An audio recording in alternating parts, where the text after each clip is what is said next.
Hello and welcome to the end of Mediate. Right, we've only got 4 episodes left to do now. It feels like we've been prolonging this for a very, very long time. At this point, I don't know when we came up with the idea for having final Mediate, but it's definitely at least 3 or 4 years in the making, and we're finally here, which is really great. We're almost finished with this podcast. 3 or 4 years in the making is a bit of an oversell, considering the amount of work it is for people watching a film and then scheduling when they talk about that said film. Well, it wasn't always just a film. It could have been 2 films at one time. True. It took us 4 years to realize that doing two films would have been too hard. Yeah, yeah. So what are we doing? So the reason why I've kicked this off is because the first of the final episodes that we're doing is mine, and it was my pick. So after some time reassessing which films I wanted to do, and then us all kind of collectively decided we were going to pick one thing and one thing only, I was looking through my top films of all time, trying to think of something that would be kind of fun, interesting to talk about, and also conscious of the fact that I would really like to be able to make Jonathan and Tony and possibly Harry watch another film that is quite special to me. And after not wanting to really do 2001 or 12 Angry Men anymore, there was one film that really jumped out to me, and it was Apocalypse Now. I've been meaning to rewatch it anyway, so it was a fantastic opportunity to basically watch the film, especially with someone who hadn't seen it before, to get their opinion on it and go on that we went on that journey downriver together, didn't we, Toady? Yeah, we did watch it together on Ethan's TV in his bedroom. Yeah, yeah. So that's it. That's the film that I picked to review. So we've all watched it. We've all had some time to think about our feelings on the film and kind of, I guess, just think about it. So now we're all together to talk about it. So what I wanted to do is I wanted to maybe talk a little bit about the film, kind of what it's about as well, plot wise. Talk a little bit about the book it's based on as well, and then we can kind of go through beat by beat and talk about the main plot points in the film, and then yeah, just have a conversation about them. So the film is basically about a Vietnam War captain who is tasked with sailing down river to basically assassinate a rogue military official who's basically set himself up as this borderline god figure who's taken a small, maybe not small, but a moderately sized group of people and leading them on illegal guerrilla, well, quote unquote illegal guerrilla missions that haven't been sanctioned by the US government. And so the majority of the film is basically spent trying to reach this, well, what you assume is going to be a larger than life figure because the film spends so much time hyping them up, thinking about the character, and it's really about that journey to get to this army colonel. And the film is based off of a book from the early 1900s, late 1800s called Heart of Darkness, which incidentally is also the inspiration behind the name of the documentary that Francis Ford Coppola's wife made during the film. She recorded a lot of extra footage because I suppose she thought that it would be really, really entertaining for people who are interested in the production history of the film. And it turned out to be a great find because this film has an incredibly chaotic production history, to say the least.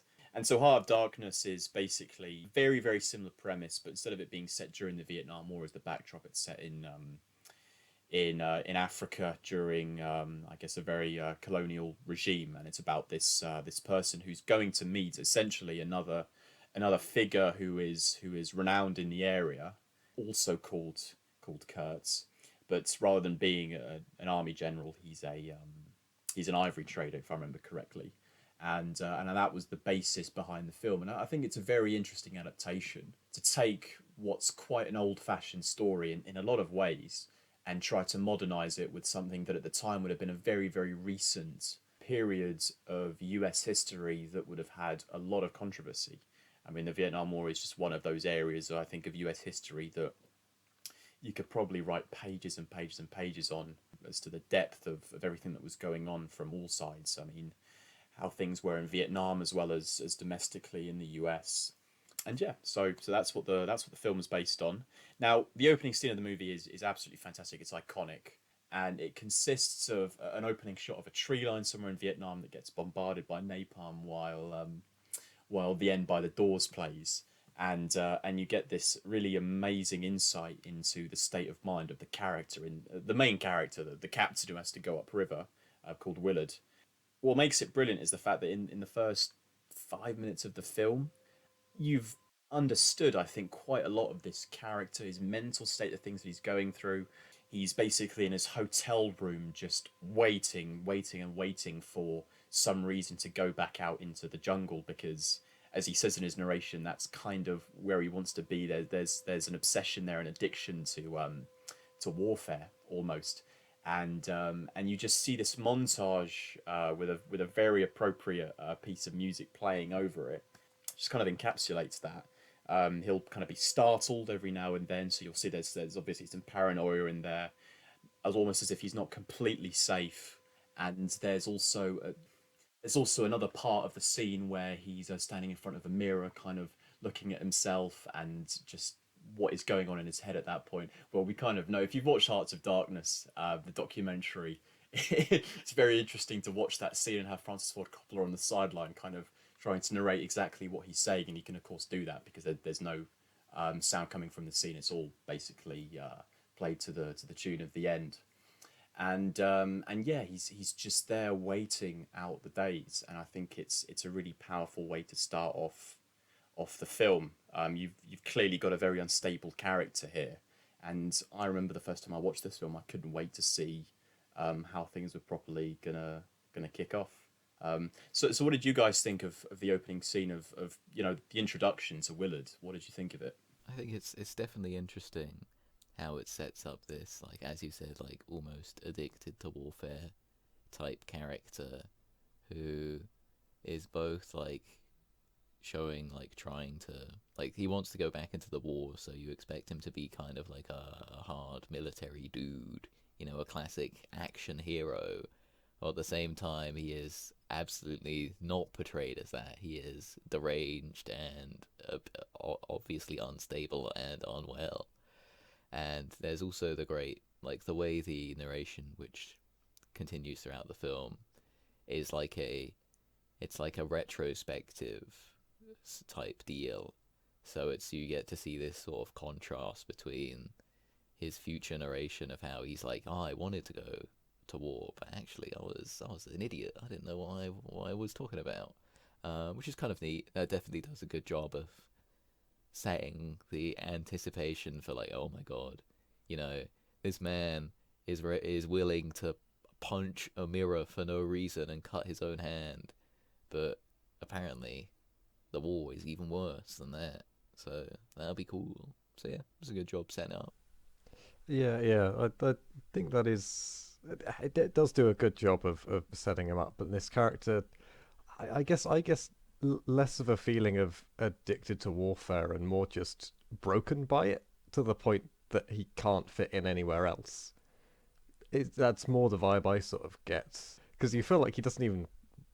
There's nowhere he wants to be really, because I guess once you reach the end of that kind of waiting scene, he doesn't seem that interested in actually going on to the meeting he's meant to go to. True. But I don't know if that's necessarily a portrayal of his emotions, but rather just the kind of person he is.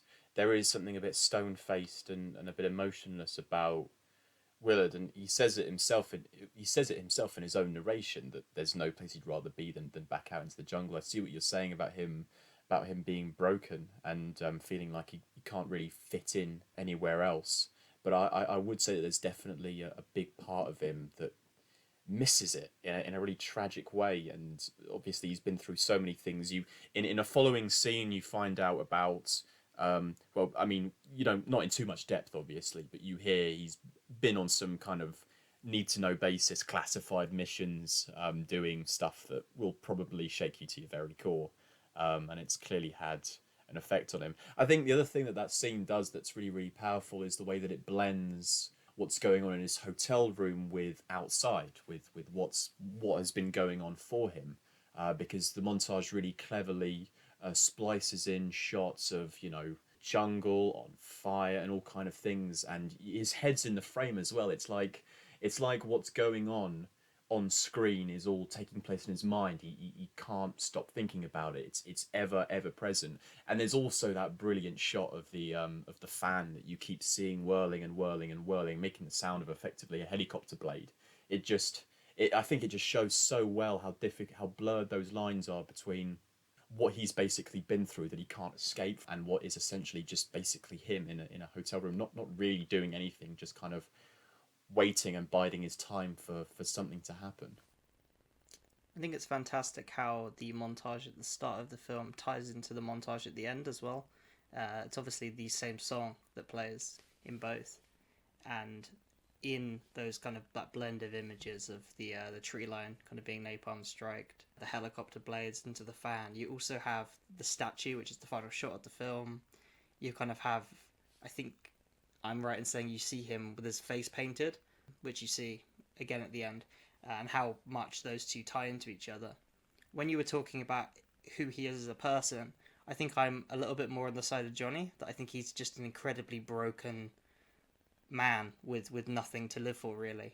As you say, in the next scene, you find out he's basically a gun that has been used to do unspeakably evil things for the US government. And, I mean, the whole film is about the Vietnam War, of course, and he's almost a bit like America, just done all these incredibly evil things and can't work out why. And the entire film really is a journey into the depths of not only his soul, but kind of America's soul, and kind of questioning what is the point of all this. So I think starting the film with a character so broken, and the sequence where he kind of dances and, you know, breaks the mirror is incredibly kind of moving and fantastic at kind of presenting the character, and it's kind of an unconventional main character. And interesting that Harvey Keitel did a few days as the character and then got sacked, and the reason Coppola gave was that he was too active and couldn't be as passive as he needed to be. It's definitely an interesting main character to have for the film, and I think a fantastic way of introducing the audience to it.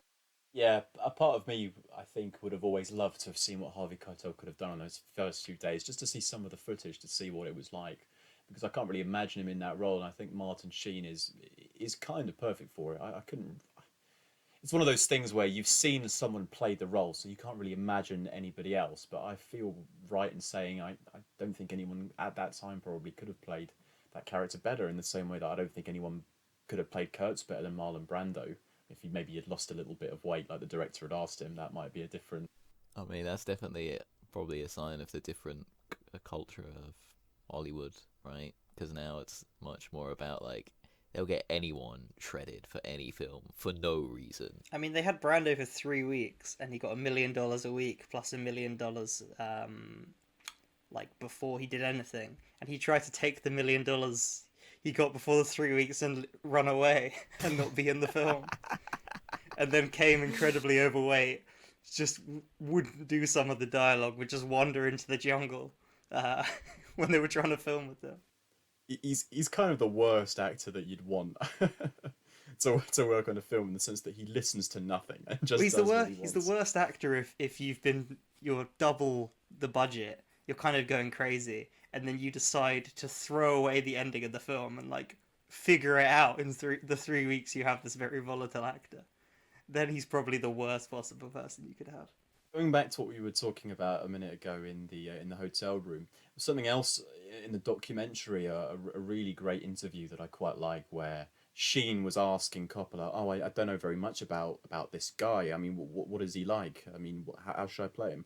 And Coppola says, "Well, he's you, right? You play him as you want to." And it's interesting that in that scene where he cuts his hand, if you've seen the documentary, you know he was going through some difficult stuff at the time, and a lot of it isn't really acting, but exactly his state of mind at the time. And it's just interesting how Coppola kind of reinforced that in the way that he spoke to Sheen about that character. saying, well, you play him as yourself, and Martin Sheen himself was going through some difficult things, so he was able to put that in his character to the point where you get something that's really, really volatile and really just very, very vivid. That opening scene, I think it definitely leaves an impact on you. But anyway, shortly after that, he gets approached by a couple of soldiers who basically tell him that he's been asked to go on a mission and he should come with them to go and talk to some high-ranking officials. One of which is Harrison Ford, G. Lucas. Colonel G. Lucas, yeah. And he goes to meet with them, and that's another good scene early on. That's when you really get the plot of the film kicked into second gear, and you find out what next 2 hours and a half of the movie is really, really going to be about. So they break down his mission. They play an audio recording of Kurt's. Obviously, the guy is completely crazy. He has a dream about a snail crawling along a shaving razor, right? Yeah. And actually, funny you mentioned that, Tony, because this was a moment where I wanted to ask Jonathan something, because I know after Jonathan watched the film, I talked to him a little bit, and he wasn't as keen on the Kurtz content towards the end of the film as I was. When you heard that audio recording, Jonathan, what were kind of your first impressions of that character? Did you think that you were looking forward to seeing them, or did you know very early on, that stuff is not going to be very appealing to me, this character, Kurtz? Yeah, I guess I was in the middle really, because there was the like audio, the performance of it and the audio effect of just the radio recording is just really powerful. But the problem is you listen to the words and it's just like, oh, it's just a kind of a bit of gaff that's just kind of very funny, that they're playing someone saying like, yeah, a slug along a razor, and they're just like, he's gone insane, he must be killed. You're like, I don't exactly feel it. It's, I don't know. It felt like it's a very hard thing to do, to create this idea of a character that just kind of absorbs you into his web using his words, and it's sort of it does it all right if you don't actually listen to it. Is my feeling on it. So I was kind of that was the mix where I was, where I was like, yeah, I can't tell if this is working or not for me. I'll see when it comes to the end. It's definitely strange because on one hand I do kind of understand why they used that nightmare, because it's definitely like an unsettling mental image of, obviously, the snail crawling along is just fine. However, it would only take one person just like pushing the snail down and then the snail is dead, So that's if you kind of read into it in that way, it's kind of like Kurt is like thinking of like this like almost like illusion of safety type deal. And I do agree with what Jono said of like creating these magnetic psychopath type characters is very difficult to do, because it's so easy to just accidentally create like Jared Leto's the Joker, who has damaged tattooed on their forehead, and it's like, I'm too evil for society to control. Would you have done, Tony, if you'd gotten to meet Kurtz? And obviously he's completely shrouded in darkness, but you can see some of his forehead, and what if you could just see damaged written on his forehead? That's the first thing you could see. I would have left, or given the film a 10 out of 10. Wait, one of those options. One thing I think that scene does really well, the debrief, is that I guess if you've ever seen any war film, it's obviously horrible, the experiences that characters go through. I mean, war is that basically.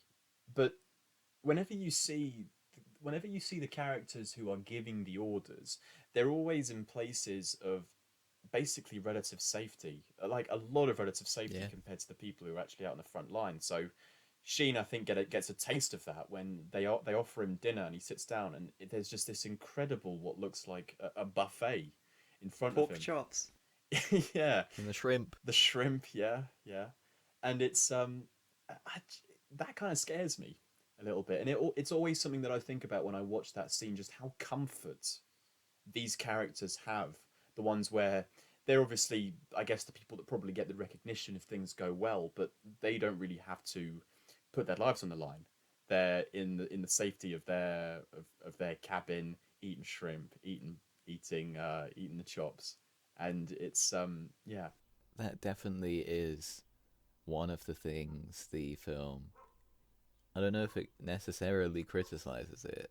Well, it kind of does criticize it, to be fair, but it definitely brings it up, like the sort of hypocrisy of the U.S. military institution. Like it's beginning to show that of like these people are also, which we haven't brought up, which I think is a very important point. This man, they are trying him for murder, and they're going to kill him for murder, even though he killed people who were enemy operatives, like they were spies or whatever they said they were. So I think that is an important, like, weird contradiction that they keep bringing up throughout the film of like, we're going to kill a man for the crime of murder who is in the middle of a war. It's like it's interesting. I don't know how to put it other than it's kind of funny. Well, I think it's probably possibly because his methods are just so out of touch Yeah. with anything. True. You can't really say it's moral to shoot someone, but there's more morality in killing someone quickly than, you know, decapitating them and leaving their heads scattered around, or hanging them from a palm tree. I think the film is kind of about that question though of like, is there really a moral way to do this? And not to give the game away, but I think the film is about like struggling with that question of like, what is the moral way to interpret and understand war? And I think the answer it comes to is there is no moral way to interpret war or understand it. If you try and find some logic to it, you're just gonna go insane in the jungle.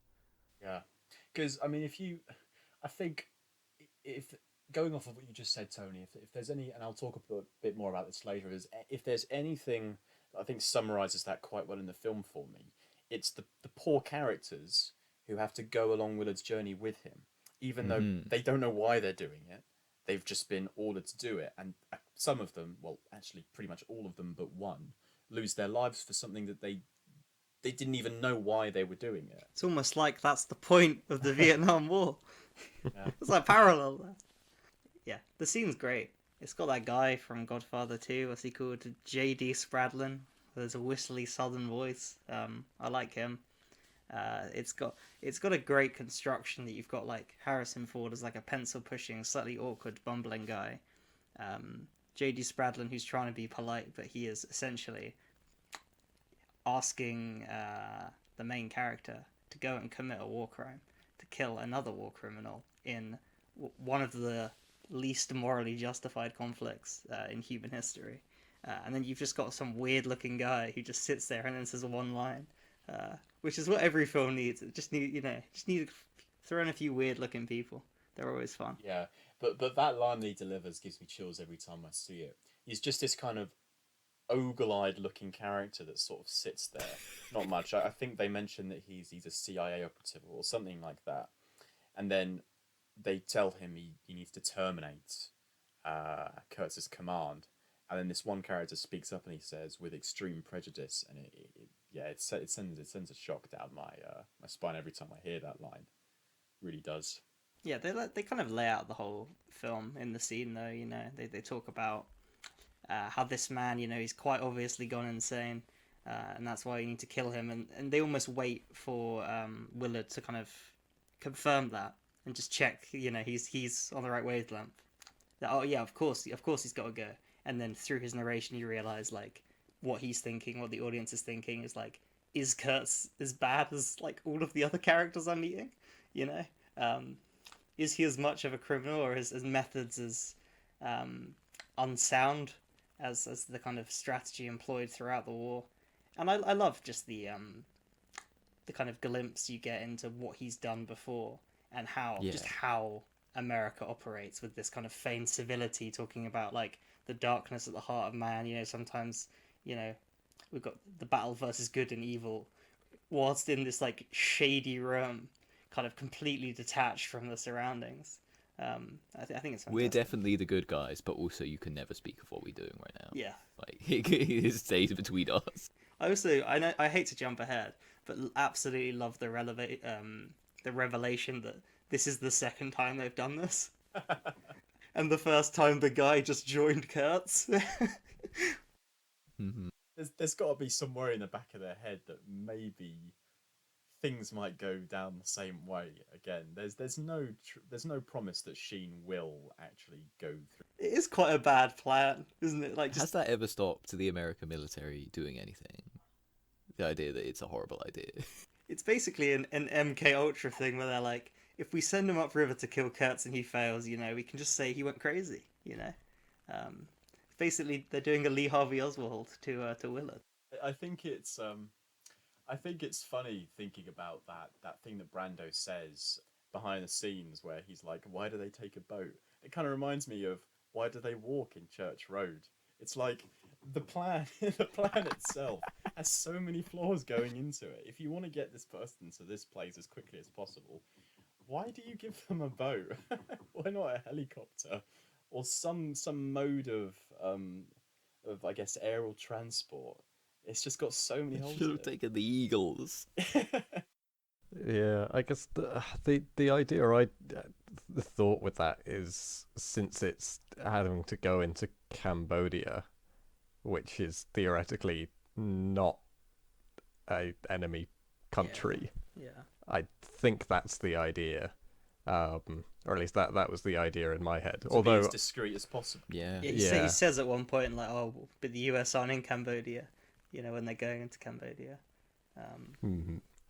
Yeah, which because I think that's another bit of the I think kind of hypocrisy, is because I'm pretty sure America did a lot of fucked up things in Cambodia Yeah. during the Vietnam War. This era of America in the 60s is like, how can we just do the worst thing possible in every continent?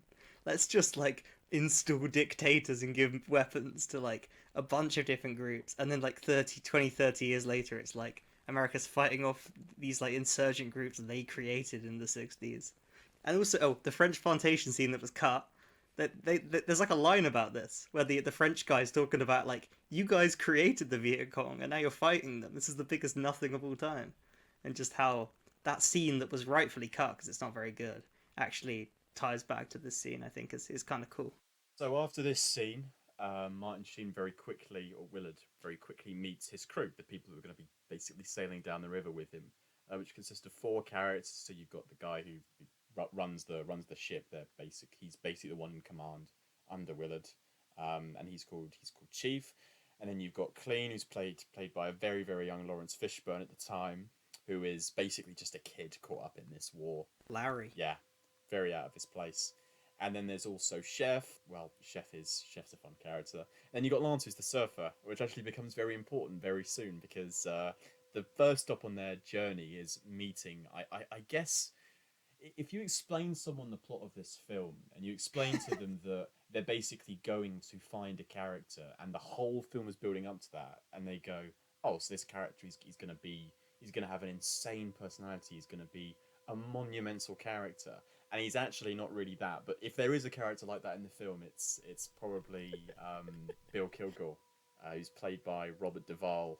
One of the highlights of the film by far. I mean, God, we could talk for so long about the different set pieces. I mean, when you first meet him, there's a lot going on in that scene, and there's the Ride of the Valkyrie sequence as well, straight afterwards. And Kilgore itself is a character that I think, even though in the grand scheme of things you probably don't spend as much time with him as you would any of the characters on the boat, he's probably synonymous with, I guess, American culture and the kind of idealized idea of what a soldier should be, all pulled into one person, and he is so entertaining. Yeah, he feels like the American bravado and just I don't know, raw energy. American bravado to the point of to the point of like not being entirely sane. However, he is so bravado that it loops back around to the point where nothing he ever does is actually that bad. He never puts himself in danger. You know, they call him outright. They say like, yeah, he's a good officer. You know, he cares for people. I think he serves a very good role as being this kind of like mirror to Kurtz, of like he is this truly like weird person in the fact that he will in the middle of an active battlefield be like, I don't give a fuck, I'm gonna go surfing, how are those waves looking? And he has all he does is get, you know, lamented, that's not the wrong word, what's the word, like he gets like praise like heaped upon him, and like everyone's like, yeah, he's fine, you know, his method's cool. And you know, he's just as much of like he still kills people, you know, he still orders like fucking shoot that civilian running away that's unarmed, get him. But at the same time, I think he also does a good job of bringing up this kind of contrast in the American military, between like, yeah, they'll shoot someone, but like, oh, we didn't kill him the first time, I guess we got to help him now. Yeah. It's like they only get one shot. If you kill him once, clean, like one tap, you're like, phew. If it's like, oh, I only shot him in the leg, oh, I guess I've got to help him. And there's a good scene where he is trying to like help this enemy soldier, and he gives him some water and then gets distracted by a wave. It's like, oh, cool. And I think that's very interesting, because I think that is kind of playing into how the film is trying to rationalize war through Kilgore's perspective, where he doesn't really care about war, I don't think. He's just doing it as a job. He's just there to, you know, have fun. But he does also have this almost like pretense of honor about him, where he will like care for a fallen soldier. You know, it is actually a good line when he says like, any enemy soldier that can fight while holding in their guts, you know, deserves a sip of my canteen. So I do like it. He's very magnetic and he's a good character. I think there's a distinction though, Tony, between attacking an enemy that is trying to kill you, but seeing an enemy that is completely unthreatening. Because I think with that guy who's on the floor, who's kind of got his guts sprawled out all over the place, he's not a threat to him. True.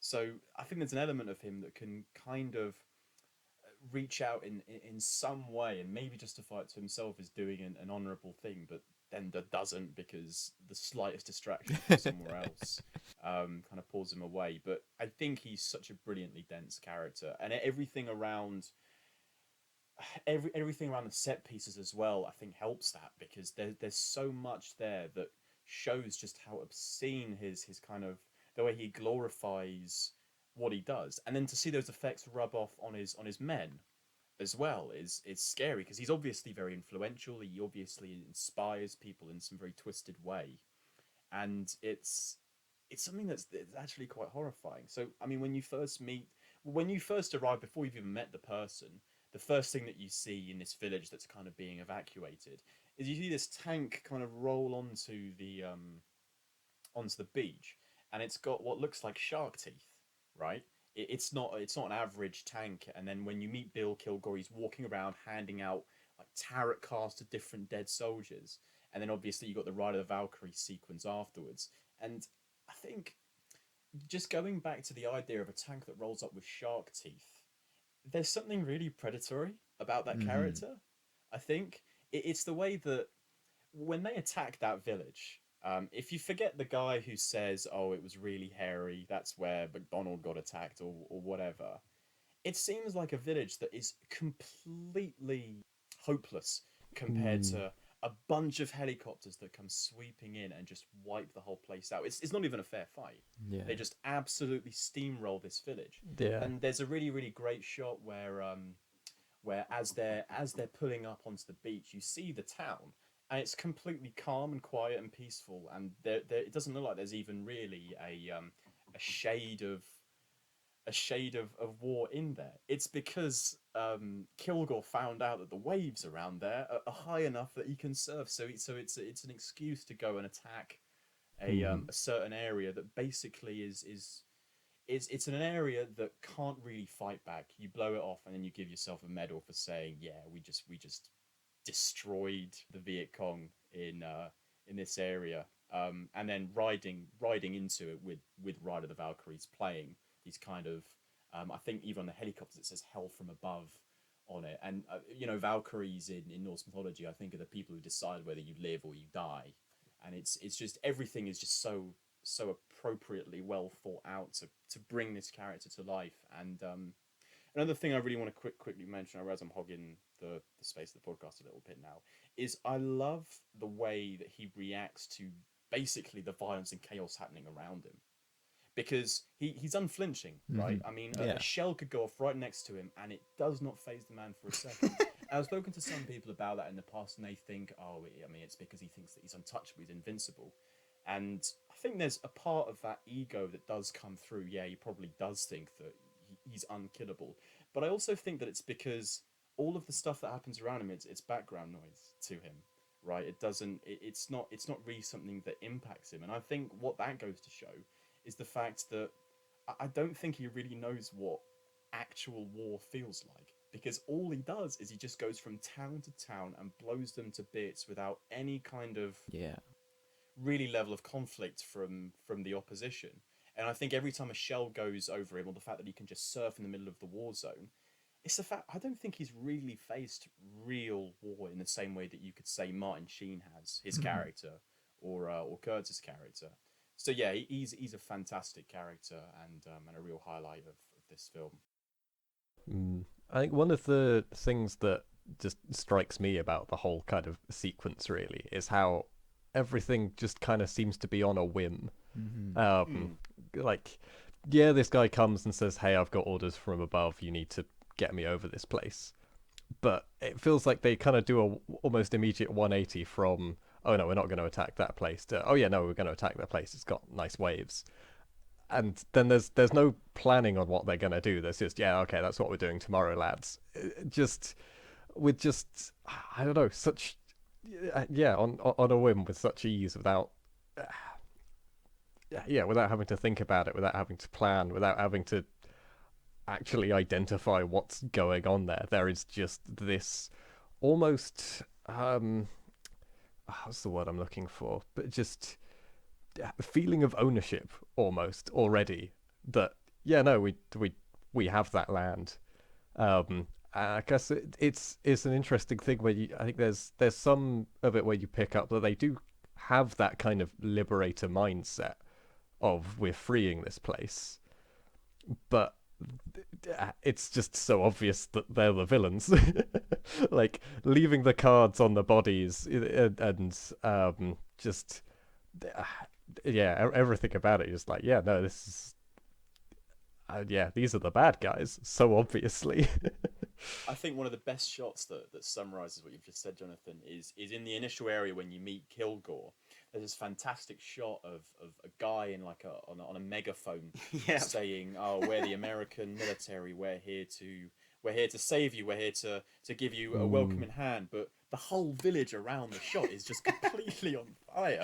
They've decimated this place, and it is such an ironic piece of dialogue in that film. I think the original script of Apocalypse Now is more of an absurdist kind of Doctor Strangelove-esque comedy, and there's still comedic aspects of the film, but as you kind of go further on, there's less and less. This is probably the funniest character, or the most ridiculous, over the top kind of comedic character he's kind of ridiculous. Like, could this guy ever exist? But he kind of embodies everything you need to know about the war and America's attitude to the point that it's just ridiculous. But yeah, Deval is absolutely incredible. Yeah, the fact that he is such a comedic character more just speaks to how laughable it is if you try and take the Vietnam War and its how it was being sold. Yeah, 'cause they have the cameras there, right? Oh yeah, that's Francis Ford Coppola in one of the best director cameos of all time, playing a TV director making propaganda in his film. So Ride of the Valkyries sequence, one of maybe the best sequences in any film, easily the best sequence in any war film. Just incredible filmmaking, like on every level, like the way the music's used, like the sets, the lighting, just everything about it, incredible. On the other hand, it is maybe the biggest problem the film has in terms that it's very easy to misinterpret because it's so well made, thinking it's like really cool.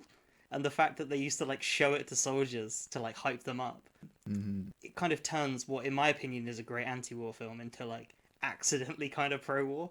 In that it's such an impressive piece of filmmaking. Yeah, I've been like kind of going back and forth because the film does have like a very clear anti-war sentiment to it, but at the same time, I do feel like there is still a strong like almost like American exceptionalism type bias in the film, where it's like it will play spoilers, like a lot of character deaths of like Americans to be very sad, and it will expect you to sort of empathize with these invading soldiers, whereas dozens of civilians are gunned down on screen, and the film kind of doesn't care about them at all.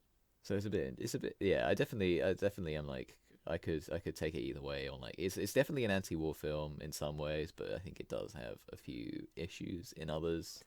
Yeah, I think they're just kind of like it's kind of accidentally pro-war at times, where its themes and idea is to be anti-war, but I guess can you really depict war in any way without being pro? There's a lot of arguments like there's been a lot of debate about I Apocalypse. think a different film could. I don't think you can make Apocalypse Now and have it not be, you I don't know, because it definitely toes the line.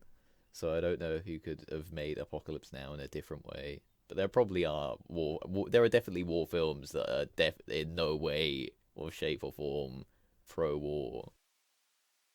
If you take the one sequence from this film that is probably the one that's like lived on the longest in film history in terms of just everything about it from set design onwards, because it's possible to be misinterpreted, then you kind of make the film a little bit worse because it is such a great part of the film, and I wouldn't want a version of Apocalypse Now that doesn't have that Yeah, sequence. No. true. Like I'm not saying they shouldn't have done it. Obviously, I think they are like it doesn't have to come down either on either side of being pro or anti-war.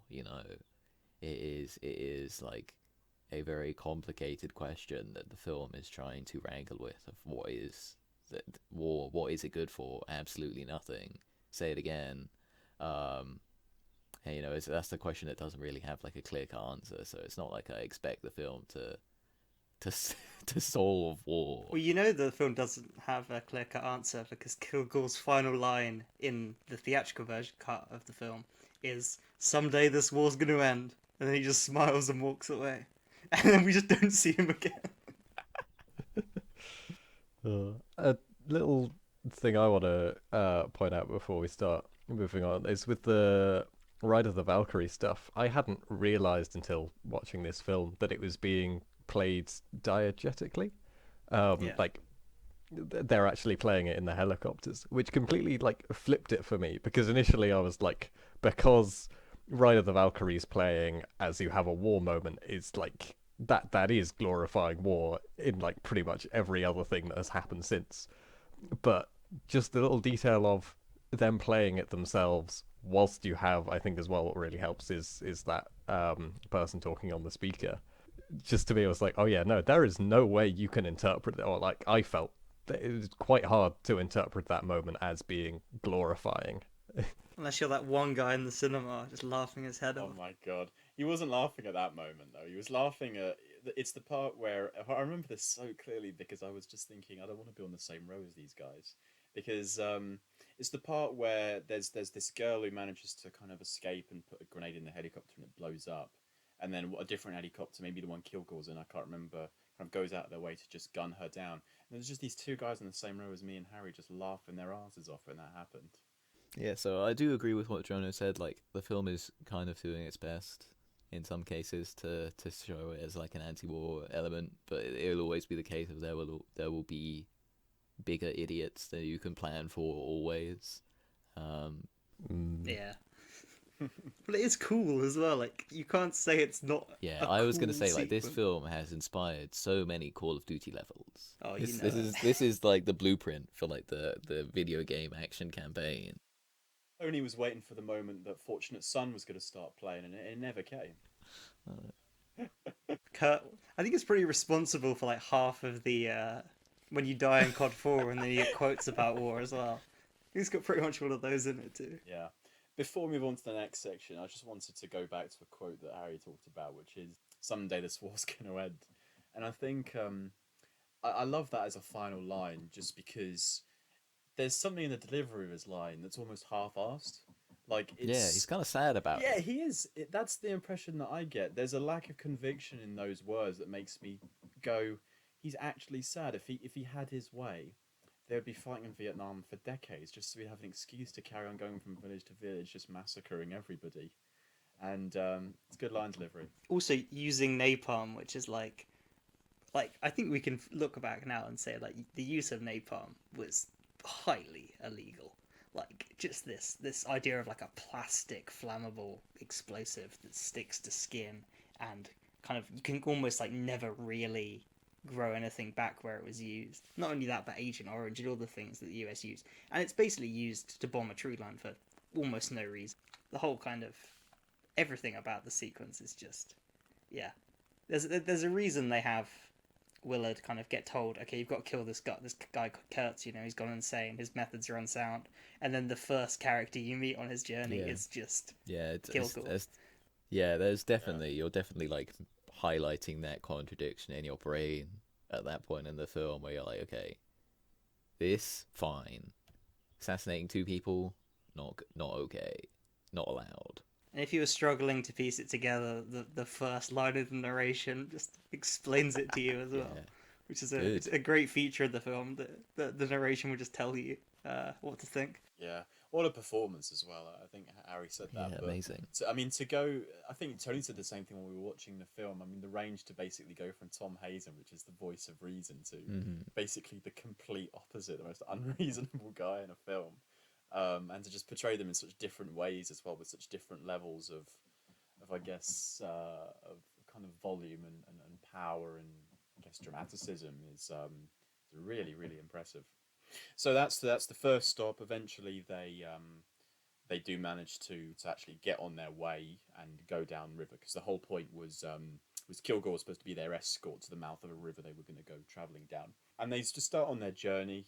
There's a really fun scene where they start listening to "I Can't Get No Satisfaction." I quite like that shot. But then the next kind of main drop off point where the characters set up camp for a little bit is the Playboy. You're skipping the tiger. Oh yeah, you're right. Never get off the boat. Is that it? Does anyone else have anything to say Yeah. about the tiger? Yeah, I mean, it just kind of shows. It's first of all, it's another. I will say, it's probably one of like. Although individually, I would not call it a bad scene. It's kind of funny. It definitely shows that like a lot of these mooks that are with the main guy, you know, his JRPG party, they're definitely not up to snuff. They are scared at shadows and just a big cat when they've got an AK-47 in their hand. I think it's kind of like a bit of like the film kind of shows a bit of its bloated runtime at this point. I want to say, like, as much as I do like this cat scene, and I do kind of see the point of the following scene of the the refueling scene. God, it's like it's kind of like suffering from like dragging from this point onwards. I feel a little bit personally. Although, ironically, I think this scene works much better in the extended version, because I think most of the deleted scenes should have been deleted. I've seen the kind of extended versions and they're not as good because they kind of kill the pacing. Although the one that I would have kept is the scene where they steal Kilgore's surfboard because it's funny, and then Kilgore's like searching for them. You can just hear him like on a kind of recording from helicopters being like, "Please return my surfboard," and they're kind of hiding from him, and then that leads you nicely to they go and get the mangoes. Whereas in the theatrical version, it does kind of feel a little bit out of nowhere and like a weird tangent. That being said, I think pretty much every other scene, even though some are interesting, they just slow the pace of the film down so much. And like you say already, it's like, it's a long film. It's very episodic. Any more episodes, it turns out, just make it a significantly worse film. Unless anyone else wants to say anything about the mangoes. No, I mean it's a scene I like as well, but yeah, I don't really have much more to say about it. I mean, there is a reason that I completely forgot to bring it up. It's the scene I went to the toilet during, I think, when I watched it with Johnny. So the refueling scene. I mean, what do you guys think of that part of the film? Because I've got a couple of things to say about it, but it's definitely not the high point of the film for me. So I feel like you guys would probably have a bit more interesting stuff to say about it. The refueling of the Playboy bunnies. It's kind of the same big part. I think they're both really good tangents. I guess I like the set. I think a lot of the appeal of this film is the filmmaking and just that they went there and did that and they built this crazy set. The other thing is the cinematography and the use of light is amazing, and this kind of like stage they've constructed with all this lighting and bravado, and it's another microcosm of what America is in Vietnam, like this ridiculousness of building this stage and flying in the Playboy bunnies, and and they're all dressed as like archetype. They're kind of like cowboys and stuff. Yeah, I think it's a really cool scene. Again, another fantastic use of music. I like how it ends with them like kind of like the American soldiers just like running up on stage and then flying off, and then the guys hanging off the helicopter. I think that's pretty funny. I'm glad that the second half of the American Bunnies subplot is cut from the film because it's bad, but. Yeah, I like the scene. There's a lot of it feels kind of out of place, but in a way that works. Like almost every scene in this film feels incredibly strange, and it almost like ties into this very like psychedelic, fever dreamish kind of tone that the film has, where you're going on this crazy journey of like random sporadic things. And I think that's the greatest appeal of the film is its tone. And how it feels just completely like you're high the whole time. Yeah. Like we've just turned a corner and we've stumbled into this, It is a fever dream. Yeah, I think I'm sort of more aligned with Sony. I think in sort of I don't know. I like the concept of this scene, but it does just the scene as in just like the whole refueling and Playboy stuff, but it does just seem like it just kind of goes on a bit too much for me. Like I think I could just have, although there's this that is going on, stop off and refuel and just kind of move on. It just feels like it lingers for a really long time. It felt just like on the performance itself. I guess it's because they want, I don't know, the sort of explosion to not exactly violence, but I mean, it is violence that it ends in. Yeah. I think if there are two things from this part of the film that kind of appealed to me, and I think are actually really interesting parts, it's probably actually, Harry mentioned lighting, and I think the best use of lighting in this part of the film is when they literally approach, and they're kind of just sailing upriver, and they see this glint of something in the distance, and they kind of get closer. And there are just these incredibly bright lights, like you think you've stumbled into something otherworldly. It's almost I think the music kind of goes well, and you sort of see that look of almost what the fuck on each of their faces as they get closer and they kind of realize what's going on, and it's just a stunt like that. I also think that it's really interesting the way that in the actual performance the women give, the way that guns are used in a really sexualized way as well, I think is quite interesting. I was gonna say, yeah, it's very on the nose. Yeah, like it's a like. I think although I agree with Jono, who is agreeing with me, this part of the film is like the drag section of beginning to show the bloat of the runtime.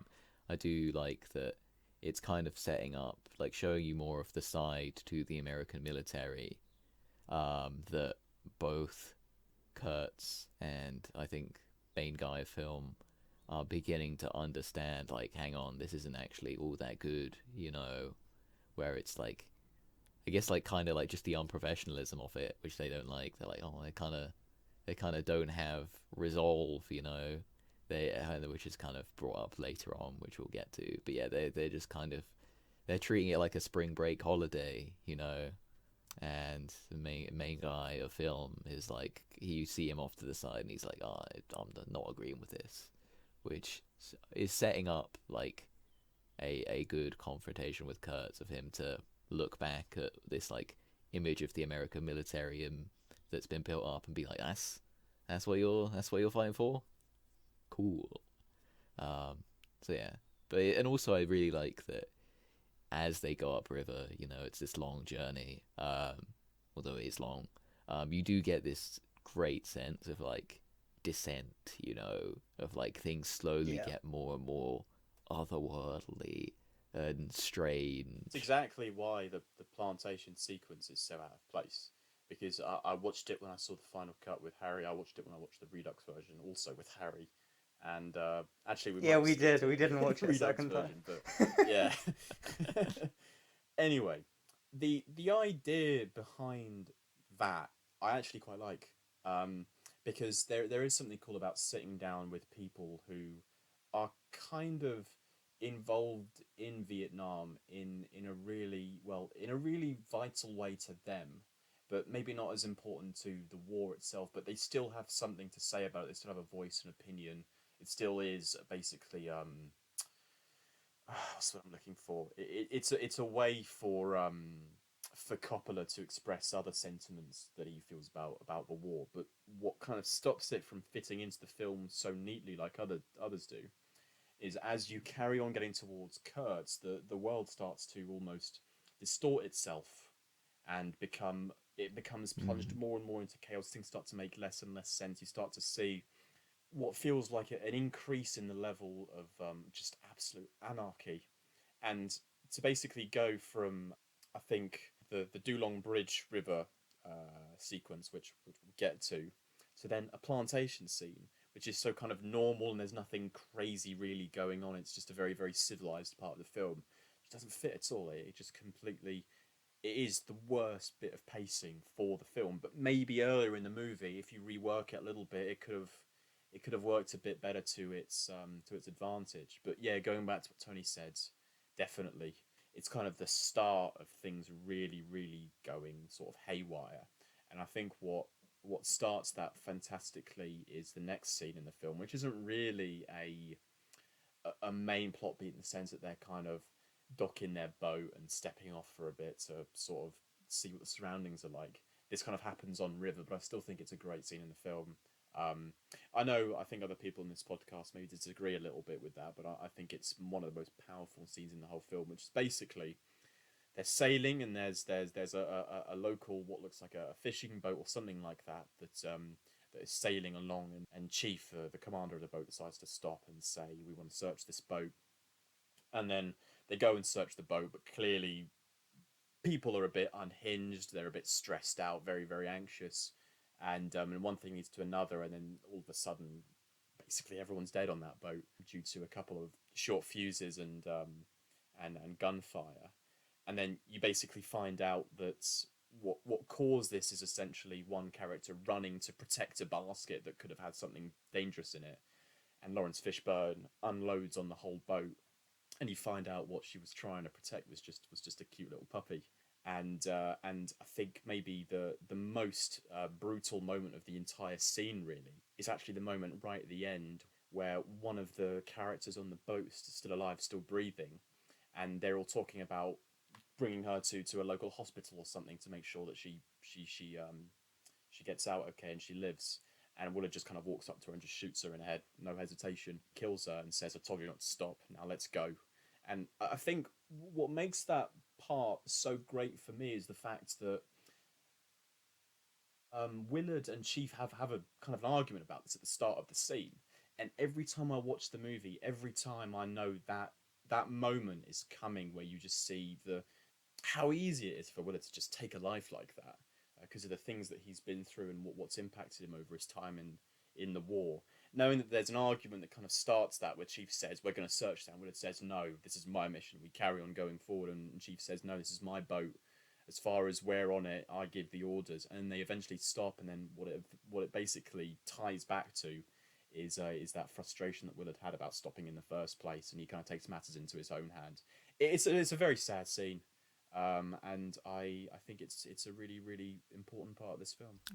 Yeah, I really do want to talk about it because I feel like this scene, like, you could almost cut it out. Not cut it out as in, like, cut it out, remove it. I think this is definitely the one scene that is really worth its spot in the runtime. But I mean, like, this film, this section would almost work as, like, a standalone short film, as, like, a sort of encapsulated version of a lot of the themes that the film is trying to portray, of primarily how unnecessary and pointless the war, the searching of the boat is, and then the hypocrisy and the contradiction of the people who first opened fire for no reason, Yeah. or because of a puppy in a barrel that they wanted to protect from the armed strangers coming onto their boat, because they opened fire first and killed all but one. They then turn around and are like, hang on, you shooting that one person is wrong. And I think, and Willard being like, no, is like a, I don't know, like, that contradiction, that sort of, like, neither side has the right to criticize the other. They're both horrible, you know, both as horrible. And I think that's that's also another important parallel to bring up, because it's like Willard being willing to, I guess, arguably do the kind of thing, you know, put that person out of their misery, and just shoot them in the head, after they've been hit with, like, a machine gun, is kind of doing the kind of thing, even though they are the one that, in the eyes of the military, is doing the wrong thing. They were the one that shot a potential, like, a harmless target, as you said earlier, Ethan. Whereas everyone else earlier, they could have used the pretense of, like, oh, we thought they had a nuclear bomb in their basket. These fishermen. So we were justified. Willard's crazy, and that sort of distinction of, like, Willard, like, choosing to show that Willard is the type of person who would just put a bullet in someone's head at that moment, contradicting that with, again, Kurt, he is being sent to assassinate for the murder of two people, is it's very interesting. I think that's very poignant. How it shows that it's, like, building up that, like, Willard is seeing the like, the lie, the hypocrisy of the military, and maybe he's building up some form of different, or like either agreement or, like, counter thesis point to, like, the military's ongoing, like, stance on the war. And it's definitely like a moment that hyped up, like, oh, Yeah, I agree, but I think also I have a slightly different main takeaway from it, where one of the big things I see in that scene is just a crew of, like, out of their depths Americans. And why I think one of the good reasons for the inclusion of the tiger scene is just seeing how they are out of their depth. They are just regular people. Like, there's a chef, there's this, like, teenager, here's someone here's a surfer, and here's someone that pilots a boat. They cannot make these split moment decisions, and they're scared in this place that they shouldn't be. They have no right to be, but that's almost not. Well, at least I guess this is where it comes a bit into my own interpretation, where I feel like it's not their fault that they're there. Like, they've been taken up by this military war machine and plopped in this place they shouldn't be, boarding a boat they shouldn't be boarding, scared because of the war situation that they're in, and then that causes them to make this mistake, kill these innocent people because they are jumpy. And then that moment, as when they reveal that it's just a dog, and they stand there looking at the realization that they have just killed people and they have no pretense anymore. There's no, we haven't helped anything, we haven't stopped anything, we have just killed people here. And then when they realize that someone's alive, and then the kind of switch to, we need to save this person, and then then you have got Willard stepping in, kind of pointing, because I don't know. This again my interpretation, where I'm like, yeah, they like I even if you could get pretty immediate medical help, I don't think they're surviving that. So yeah, I think Willard was justified there, and I think their reaction is less because he's gone against the military like idea, and more just because he represents what they have just done, which is killed someone in the flesh and blood for no reason. Yeah, and the thing I 100% agree with is how that is one of the scenes that really, for me, starts to set up that final confrontation and what will Willard do, because he clearly has the same questions that what's his name has. Everyone said everything I was gonna say. Pull the old music mates trick. I think it's pretty funny how he keeps telling him to check different things as well. What's in that tin can? What's in the box? It's check that tin can. What's in that rusty tin can? Is the funny line. You are right. But it's a good scene. I think you think I don't like it, Ethan, because I said I preferred the Playboy Bunny scene, but that's just because I prefer I don't know. I like the ridiculous, over the top excess when it comes to Apocalypse Now. And moving on to the Dulong Bridge scene, which is absolutely unhinged. I mean, the fact that one of the characters drops acid as he's going into it. I mean, they're basically trying to make you feel like you're on acid. Like the lighting, just the crazy stuff going on, just everything going on in the scene is completely psychedelic and strange, and it really does feel like this is what the war is. Like, just chaos. No one knows what's going on. Where's the commanding officer, you know? That's what everyone's asking. That great shot of those four guys just sitting in that room. Great scene. Yeah, so just to jump in really quickly, what I was talking about there is the next kind of main stopping off point in the film, where they arrive to a bridge, and just before they stop off, they're basically approached by this guy who says that he's been waiting there 2 or 3 days, and he has some important information for Willard that he's been waiting to deliver him. And Willard looks, and what apparently he finds out that would have been very useful information to know right at the start of the film that wasn't shared with him, which is that, as we'd already said earlier in the podcast, someone had been sent to do what Willard's doing now before, and it hadn't worked out. I think a Lieutenant Colby is his name. And it's become very obvious that this person has basically allied himself with Kurtz, hasn't gone to do what he was ordered to do, which is to assassinate him. And I think it's kind of funny because the guy comes on and says, "Hey, I've done my plot thing. Now I can just fuck off," and he just goes, and you never see him again, which I think is quite funny. But what I quite like about that piece of information is I think it adds a new level of conflict or a possibility of something that might happen, because I think the main question that I had when I first watched this film was, is he going to kill him? What is it? How is it going to end, basically? What is Willard going to decide to do? And how accepting is Kurtz going to be of his fate, whatever it ends up being? And I think what that does is it adds a new level of a possibility of something happening that maybe you guys had considered it, but I hadn't. That what if it goes so far in the direction that Willard goes there, and he doesn't even end up deciding not to kill him. What he does is he ends up allying himself with him, and that basically becomes a possibility. Now, I didn't think that was ever going to really happen, but I think it's a crucial piece of information that comes at quite a good part in the film, with all this other craziness happening around, that makes you start to question something else that could happen in that final confrontation that eventually does happen.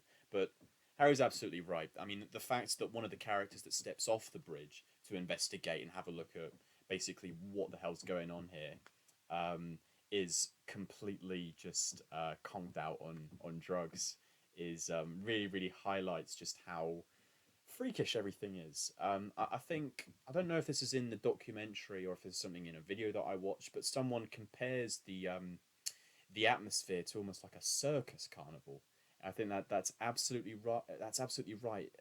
From the kind of lights to the very disjointed and dissonant music that plays. It's not just psychedelic, but it is almost like a freak show Yeah. in a sense. And you just follow Willard and Lance, the surfer, who is very very much on acid at this point, kind of walk around trying to get some grasp of what's going on, and then they run into these two guys, and there's that just fantastic line, which is, "Who's the commanding officer?" And the guy turns around and he says, "I thought it was you," or he says something like that. No, he says, "Aren't you?" And if there's anything that epitomizes um, just how chaotic the entire scenario is, it's that these guys don't even know who's in charge of them. And there's other kind of imagery that I think punctuates that quite well. I think as they're approaching the bridge and they see all of the bright lights, there's a particular image that kind of stays with me, which is all the guys in the water who have got luggage and suitcases just saying, "Take me, help me, save me." I mean, they almost look like lost souls that are kind of drowning at sea, just bringing their hands up above the water to say, "Can you do it's something?" now the river Styx. It is exactly like the River Styx, yeah. Going to hell, basically, going to meet Hades. Which is 100% deliberate, right? Because not this John Milius's script was Heart of Darkness, but it was also the Odyssey, right? And it was heavily inspired by kind of Greek mythology. Yeah, definitely. I think when we were watching Hearts of Darkness, there was some cool similarities that the screenwriter was talking about. How Kilgore is a bit like the Cyclops. You know, he's this guy that has to be kind of tricked a little bit, and he's an obstacle you got to get in front of. This really big figure that kind of commands the area, and then the Playboy scene are kind of like the sirens on Odysseus' trip as well. So yeah, these kind of various jumping off points as this guy's basically trying to reach Curtis, a little bit like Odysseus trying to get back home to Ithaca to find his wife and child. Yeah, it is cool how this takes inspiration from a really acclaimed classic piece of literature that is itself basically inspired by an epic poem. It's cool how these things. It's very very cool how basically what is essentially a journey that has different stops as the characters trying to reach their goal, and the journey happens over this vast distance, has been taken and put into many different contexts, like what's essentially happening in I guess the Mediterranean in Greek mythology, and then set in Africa for Heart of Darkness, and now set in the Vietnam War, which is a much more, as I said at the start of the podcast, a much more modern application of this story. It is. I think that's really really cool. Yeah, I want to say about the reveal of the other failed operative. On one hand, I do like the idea that it makes sense for this image of the American military that they're building up, that they tried something once and it failed in the worst possible way, and they were like, let's do it again.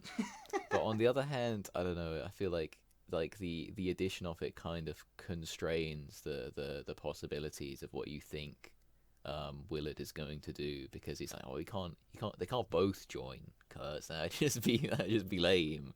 So because the way I saw it playing out before this knowledge was, there's gonna be like the Telltale Games confrontation of like join or kill, and now there's the guy who already did join. I'm like, now it made it more complicated. Which my second playthrough, I'm gonna do the different see the different endings. Run of Apocalypse now. You have to take that detour, taking that woman, to get medical aid. Yeah, you can't even take bloody Kilgore to the mouth of the river, because all his kills count as yours. Shooting the woman on the boat is the speedrun strat. Shoots the woman, Chief will remember. I don't know. What if they kill the woman and they realize that they've got to keep her alive? So it basically turns into ambulance set on a boat. Chased by everybody. Boat. It's boatulence. Okay. So yeah, I think on one hand, the fact that it constrained the possibility space, it kind of removed the option of him joining him as well. That's fair enough. In my mind, at least. Like, both, I wasn't expecting it anymore, and it obviously didn't happen in the film. But on the other hand, that kind of does make sense. Like, in a way, if this other second character, Colby, hadn't been introduced and they did go the Kurt just represents this sort of anti-military force. He is actually the good guy. He's just being falsely labeled as evil and insane. Although that would have made sense, and I'm sure that would have also been a good film. You know, I think it also is kind of too simple an answer. An Apocalypse Now is kind of as much as it is trying to explain and understand war, does sort of land at the conclusion of it's fucking complicated. I don't know. Anyway. But yeah, this is a great scene. I love the atmosphere. I think my favourite bit of this kind of section is just that atmosphere and how this location is set up and how it is just hell on earth. Just like, although Ethan, you sort of say how it's quite funny how the character shows up and is like, here's the next bit of plot, right, I'm gonna fuck off now. It does so well of setting up this area where he's like, I am not staying in here 1 second more, I'm out. And you're just like, wow, how bad is this place that you immediately leave? And then you sort of, yeah, it just sort of unravels and you're like, it's just a kind of purgatory. Yeah, I completely agree. You know, Harry and I were talking about it the other day, and he like asked me, go, what is this? What do you think this thing looks like during the daytime? And I was struggling so hard to picture it because it seems like an area that's so, I can't not associate it with it being nighttime, with it being darkness, with it being this nightmarish thing that happens at one time of day, every day, forever. The bridge gets built, it gets blown up, it gets built again, just so that I think Chief says just so that the government can say that the channels are still open. Yeah, it's just a PR. It's a very subtle metaphor there. You know, yeah, it's like a nightmare version of a place in Silent Hill. It just doesn't exist outside of night. Good. It's good. It's good. It's a good film. I like how the film is. You know, it's a journey to kill Kurtz, but it's not only that. It's a journey, you know, into the. It's kind of three things. It's the journey to kill Kurtz on the plot level. In terms of like the kind of what you could kind of draw from the film, you could say it's like an examination of the Vietnam War as you're kind of traveling through the war and seeing the different sides of it.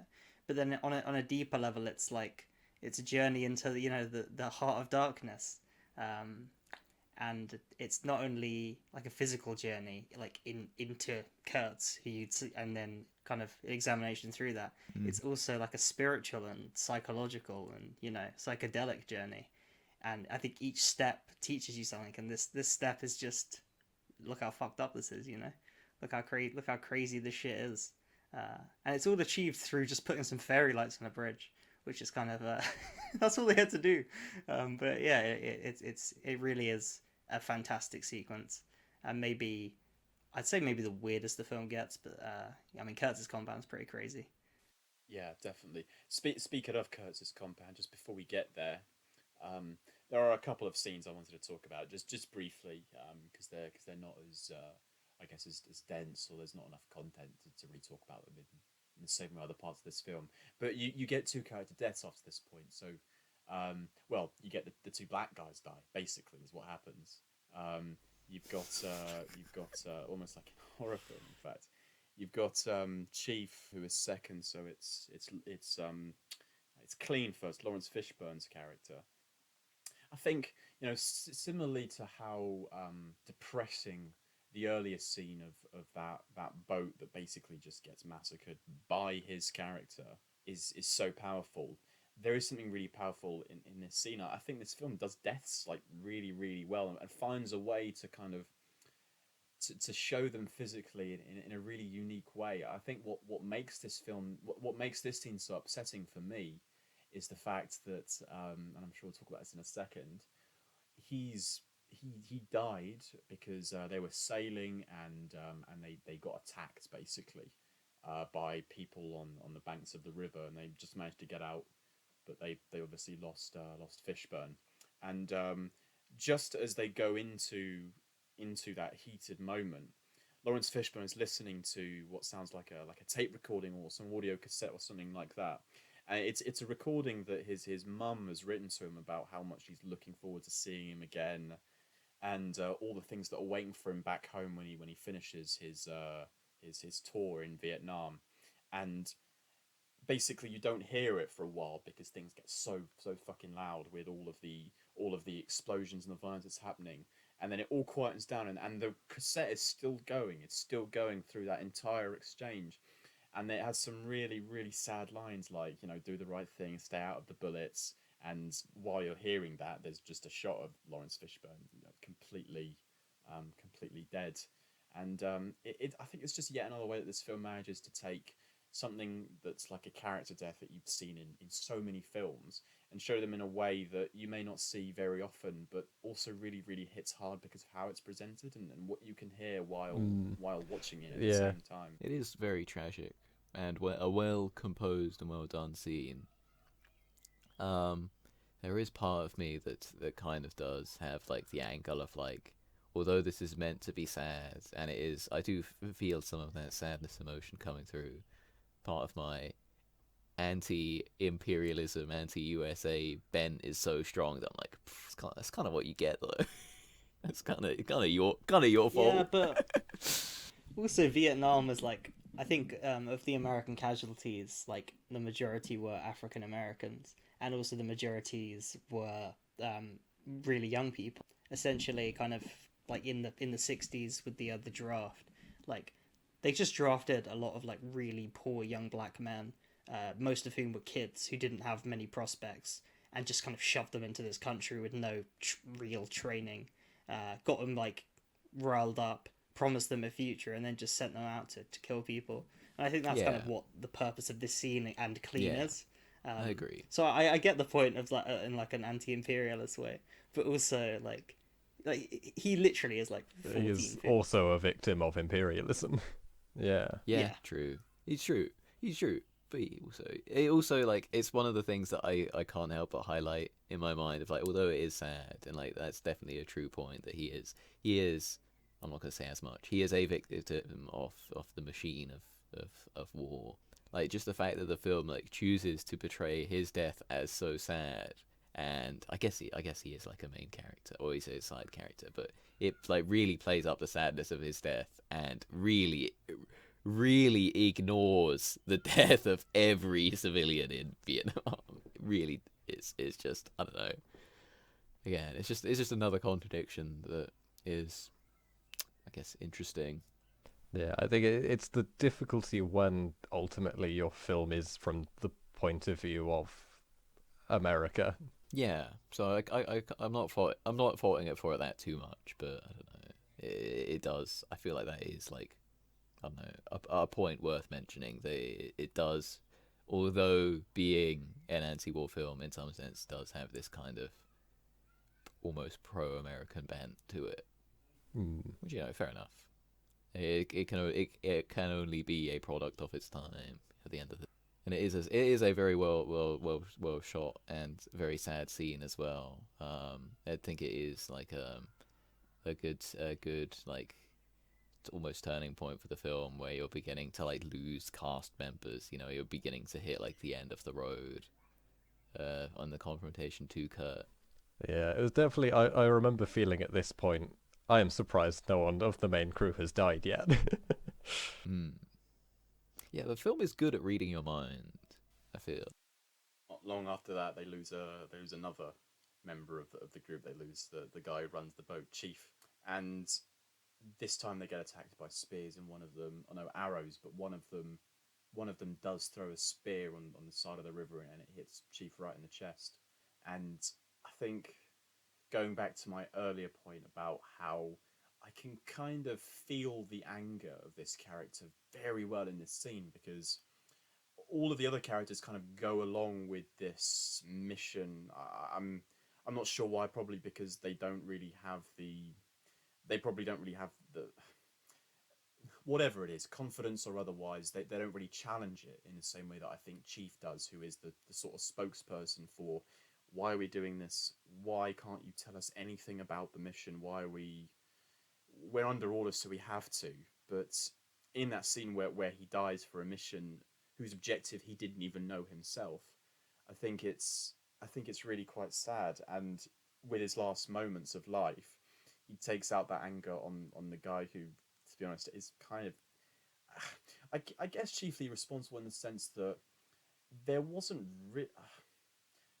I don't know. I don't want to talk about it too often whether he should have told the crew or not where they were going, or whether it's really the fault that he was told to keep it classified. I don't really care about that.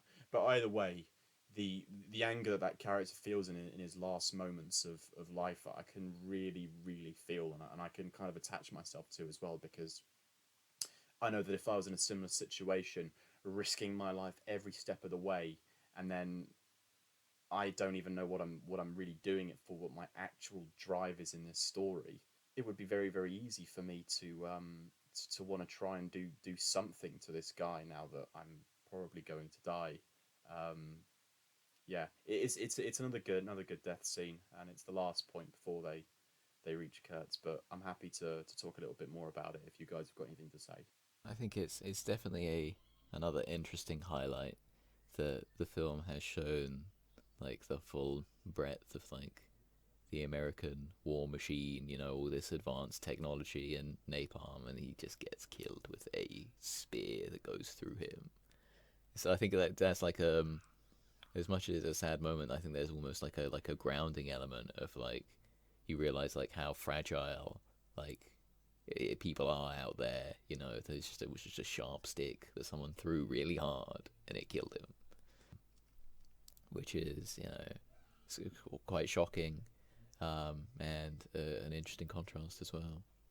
Yeah, because in that same scene as well, like they're not even like the people that they're being attacked by using wooden arrows on this boat, and the boat itself as well has gone on some interesting changes of like it started off being like obviously like new and pristine, and as it got more damaged from its gunfights, as it was set on fire at one point, they had to replace the top with like reeds. There's like almost this like as you go up this um river, which is like this symbolic like descent into hell, it is also like almost like a return to like a more natural state of being, which is interesting. So everything else out of the way, where they finally reach the destination they've been trying to get to. They get to the end of the river and they get to Curtis compound. And I just want to say that the first it's so stunning when they approach the compound, and there's that kind of shot of all of the crew looking around, and there's a bit of shock on them as well, like what have we just stumbled into here as well, and then it cuts to this kind of small army of people that are basically just situated around the compound, just watching them completely still. And there's a series of them on these small boats, and as the main boat goes towards the compound, they kind of drift away. But I think it's just another one of those just a shot in this film that I think is so cinematic, and I look forward to seeing it every time, because I know it's just a case of saying, right, you stand there, you stand there, and this is it, right? But it's the first glimpse that you really get to see of the compound, and you kind of, I think also what I really like about it is that I think it's the first time you see visually the level of the extent of Curtis' hand, how there's something about the magnetism of his words, of his personality, where for whatever reason it is, he can just create an army like that sort of protects him, that kind of surrounds his compound, surrounds where he lives, and just to kind of be met with that, and then as Hopper sort of stood on the stood kind of far away, the first person who you actually hear talk in this area, American, it's it's really great. And oh god, I really want to talk about the photojournalist character, because Harry earlier on the podcast said Kilgore's probably the most entertaining character in the film, and maybe he is, but I'll tell you what, I don't think he's the funniest character. I think the photojournalist is, oh god, I think he's so funny. I don't know if he's as funny as other people probably find him, but I think the fact that he's played by Dennis Hopper, who's an actor I like quite a lot, and he's clearly having a lot of fun with this role, with this character. I think allows you to find him even more comedic, because he's essentially, he's an interesting character, because it's difficult for me to figure out what he's even doing there. I mean, obviously he finds Kurtz very captivating as well, and that's why he stays, and that's kind of why he covers him and writes about him. But I think there's kind of more to him than meets the eye, and unfortunately we don't get to spend as much. Well, I say unfortunately. I mean, the film is over 2 hours at this point, so it is only fair. But we don't get to spend that much amount of time with him, so we don't really, I think, get to see his complete angle. Just a small amount of it, and I mean the amount of the amount of craziness that kind of goes on with that guy, and the fact that he's almost a prelude to Kurtz as well, and he's just, as soon as you meet him, he's just hyping him up, hyping him up, hyping him up more and more and more. I think makes for a really really fun entrance to this final third of the film, I guess, final quarter. What did you guys think of the photojournalist character? So I firstly want to go back just to the whole entrance at the place, just because I react very differently to how you seem to have. Because when I just saw everybody idling randomly on boats, just standing doing nothing, I was kind of like, oh. Huh. Like, it just, to me, was like, oh, this place feels dead. That doesn't feel like there's anything going on here.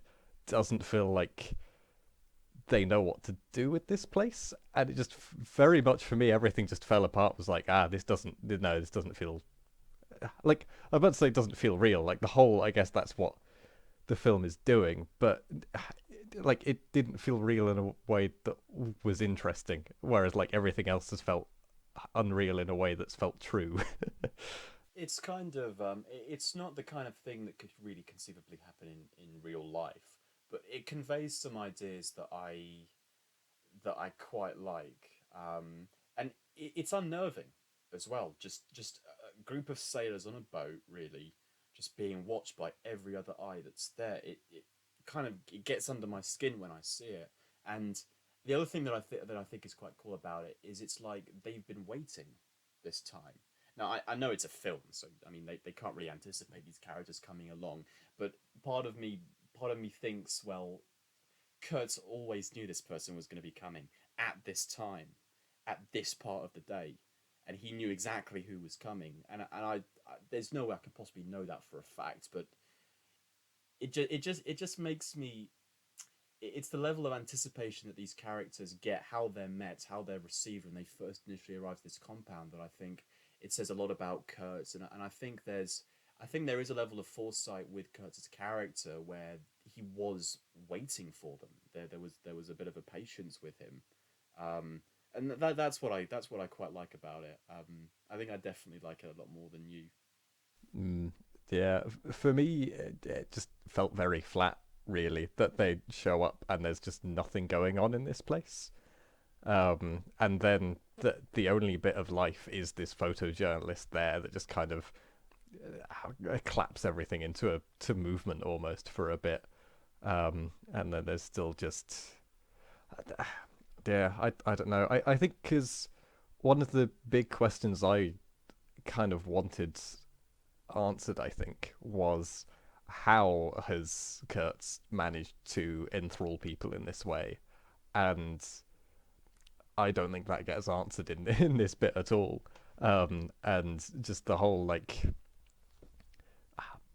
I don't know. I think it's a bit because it felt to me in that moment that it wasn't going to be a good like white savior among the natives type thing at that point.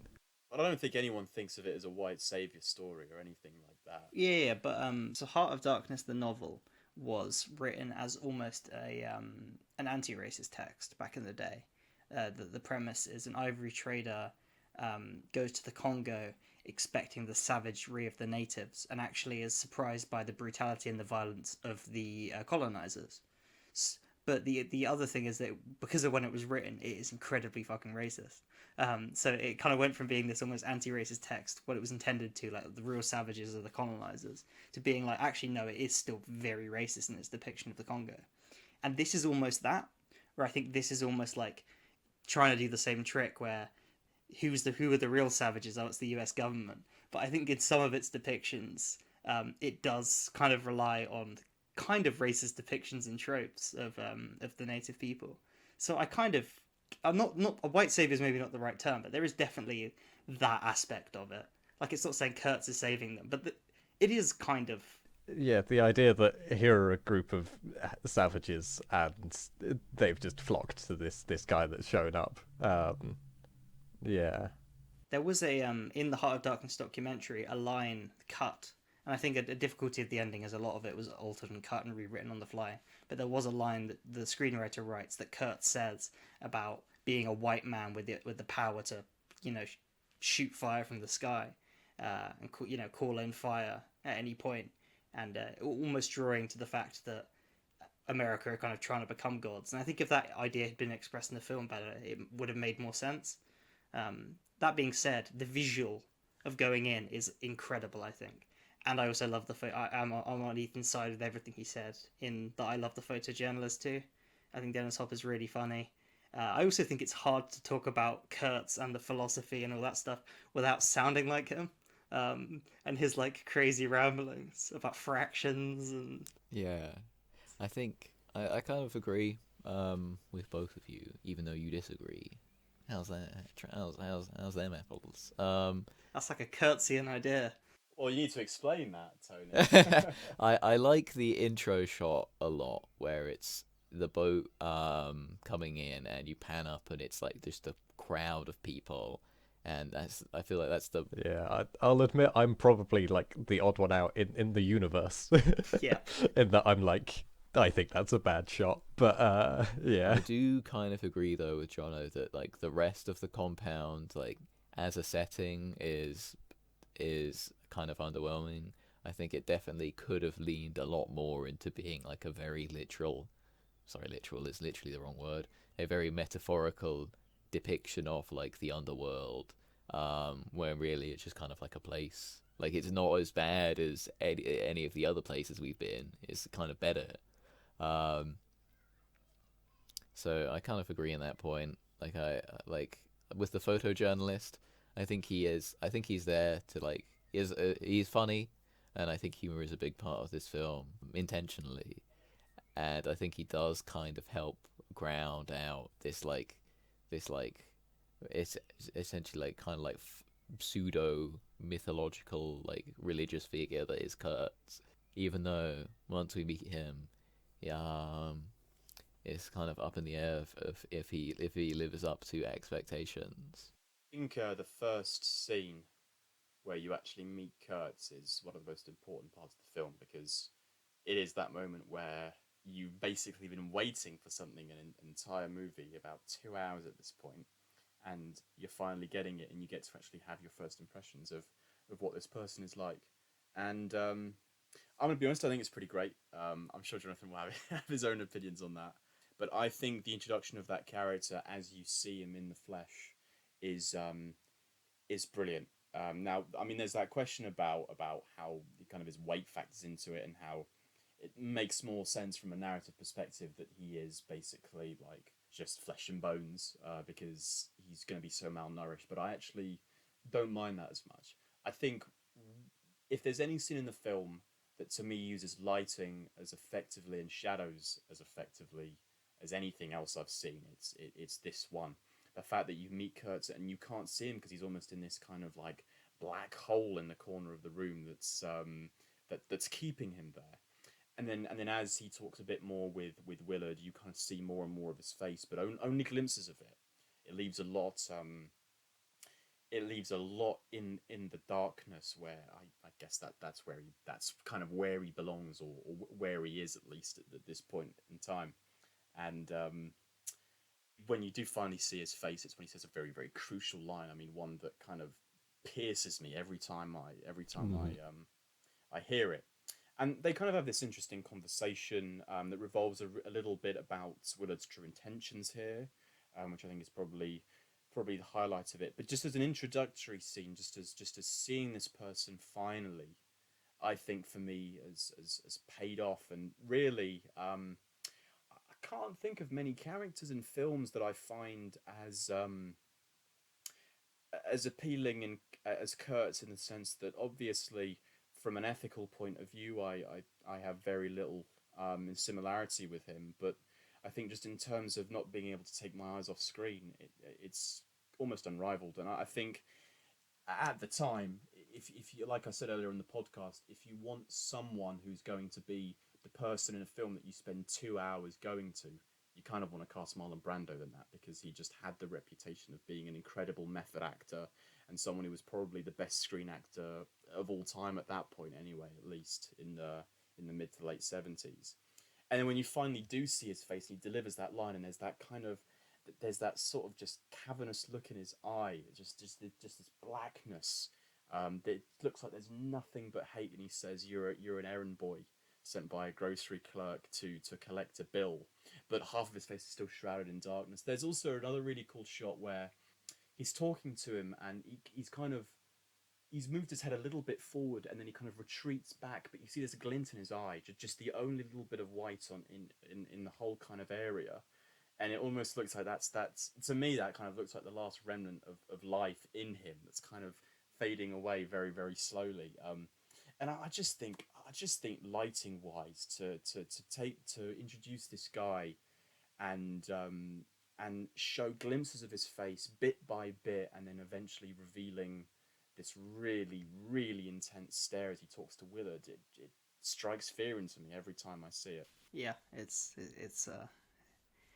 some good shit, I think.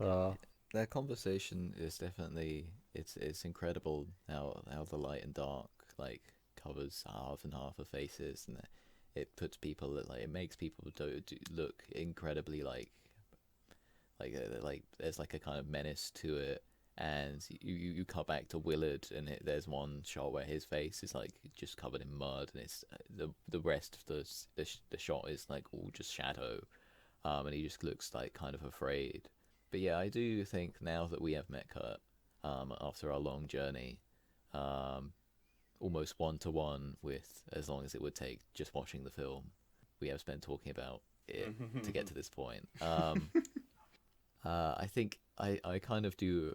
I don't know if Jonathan, this is your point that you're kind of leading into, but that there is like a sense of he's a bit underwhelming compared to this like literal mythic figure that he has built up to be. But on the other hand, like I don't know, I don't think it's impossible, but I think in some senses it would have been very hard to actually create someone that could literally live up to that larger than life image of him. Instead, he is much more. He's kind of just like this man in a cave who's speaking in this strange roundabout way. He just has this like intense darkness about him. Yeah, I do like the effect of him being in the shadows. And my slightly snarky comment is that it's very apt that that's how he's introduced, because he does spend the rest of it just sinking into the scenery from my point of view. Yeah, because I did not find him captivating to listen to at all. By this point, I was beginning to fall asleep. Like, I didn't actually fall asleep, but I was just like, yeah, I'm actually not that interested to listen to Kurtz or what he has to say, to be honest. And yeah, he definitely didn't at all live up to the feeling of here's someone that could, with his words, with his voice, captivate these people or like get them to do anything. I think part of that as well is that the fact that visually nobody seems to be doing anything. To me, I think that's one of the big weaknesses. Is I guess everything there is almost implied to be his whims, but then like I don't know, nothing seems to be actually acting on what he does. Potentially I am wrong, and I've just forgotten moments that perhaps contradict what I said, but I don't know. That's some of that's my lasting imagery of everything. Is just it's static. He doesn't seem to do anything. He just sort of talks very softly, and all the stuff he says is just kind of not that interesting. When Willard arrives, I guess his attention draws more to him, and he wants to be around him because I suppose he probably finds him just as interesting as Willard finds him. But that mystery that surrounds him, which is how on earth could he come to this much power based off of just a quiet voice in the shadows? I think that's actually one of the things that makes him so engrossing for me. It is that question, that wonder of how he managed to do this, that I think keeps me going. Now I will admit, when I get to the end of the film, I don't feel like I've seen enough evidence that supports that he could come to what he has come to. But I think there's enough that's unsaid, and in reality, you don't spend that much time with Kurtz. That so much get left unsaid. I think you only see really, for me, um, a scraping of that character. That it's enough for me to say it's enough for me to suspend disbelief. I'll say that this is all possible, and what's driving that is the fact that I'm just so curious about him. And you spent 2 hours on a boat with Willard just reading kind of newspaper clippings and secret army dossiers about Kurtz and the things that he'd done, and you kind of learn about his past. And yeah, you meet him, and you're right, there is something kind of anticlimactic about him. He isn't an explosive character. He is just a very quiet. There's kind of almost something a little bit timid about him as well. Um, it defies my expectations of what I thought he was going to be, and I think that is essentially what I like about him. And I think it is important to bring up as well that he is meant to be, at this point, a shadow of his former self. Like, I'm pretty sure they literally bring up that he's sick at some point. So there's kind of this sense of, like, he did try and achieve, like, this sort of mythic status. He did try and, like, essentially become God out here, start his own whatever society, with its own separate philosophy or contrasting to the US military's. However, you also get the sense that, like, whatever he, whenever he was doing that, it's almost like he's almost like in the past, in the sense that he is now in a much more like decayed state. And I think being confronted with that, of like the realization that, like, your hope essentially that there would be like this weird counter US or just a different US military perspective out here in the jungle has sort of been washed away essentially just by decay, which is interesting. Yeah, it's definitely brave for him to land with such an anticlimax, and I do kind of understand with what John was saying of, like, it kind of, for as much as he was built up, it kind of should have, I don't know. I do also feel like the fact that it is anticlimactic and long is like a bad combo. Like, it is kind of like a demerit in the film's in my rating of it. Even though I do understand why they were doing those things separately, if that makes sense. The issue that Coppola had is that he's constructed this complete magnum opus, like this absolute masterpiece. Every scene, I think, is incredible. It's so interesting on so many different levels. The filmmaking is just incredible. Like, everything but the behind the scenes, it's all on such a high level, and it's asking so many questions, and then it reaches the point where it has to answer them. And they didn't have an ending, and you can tell.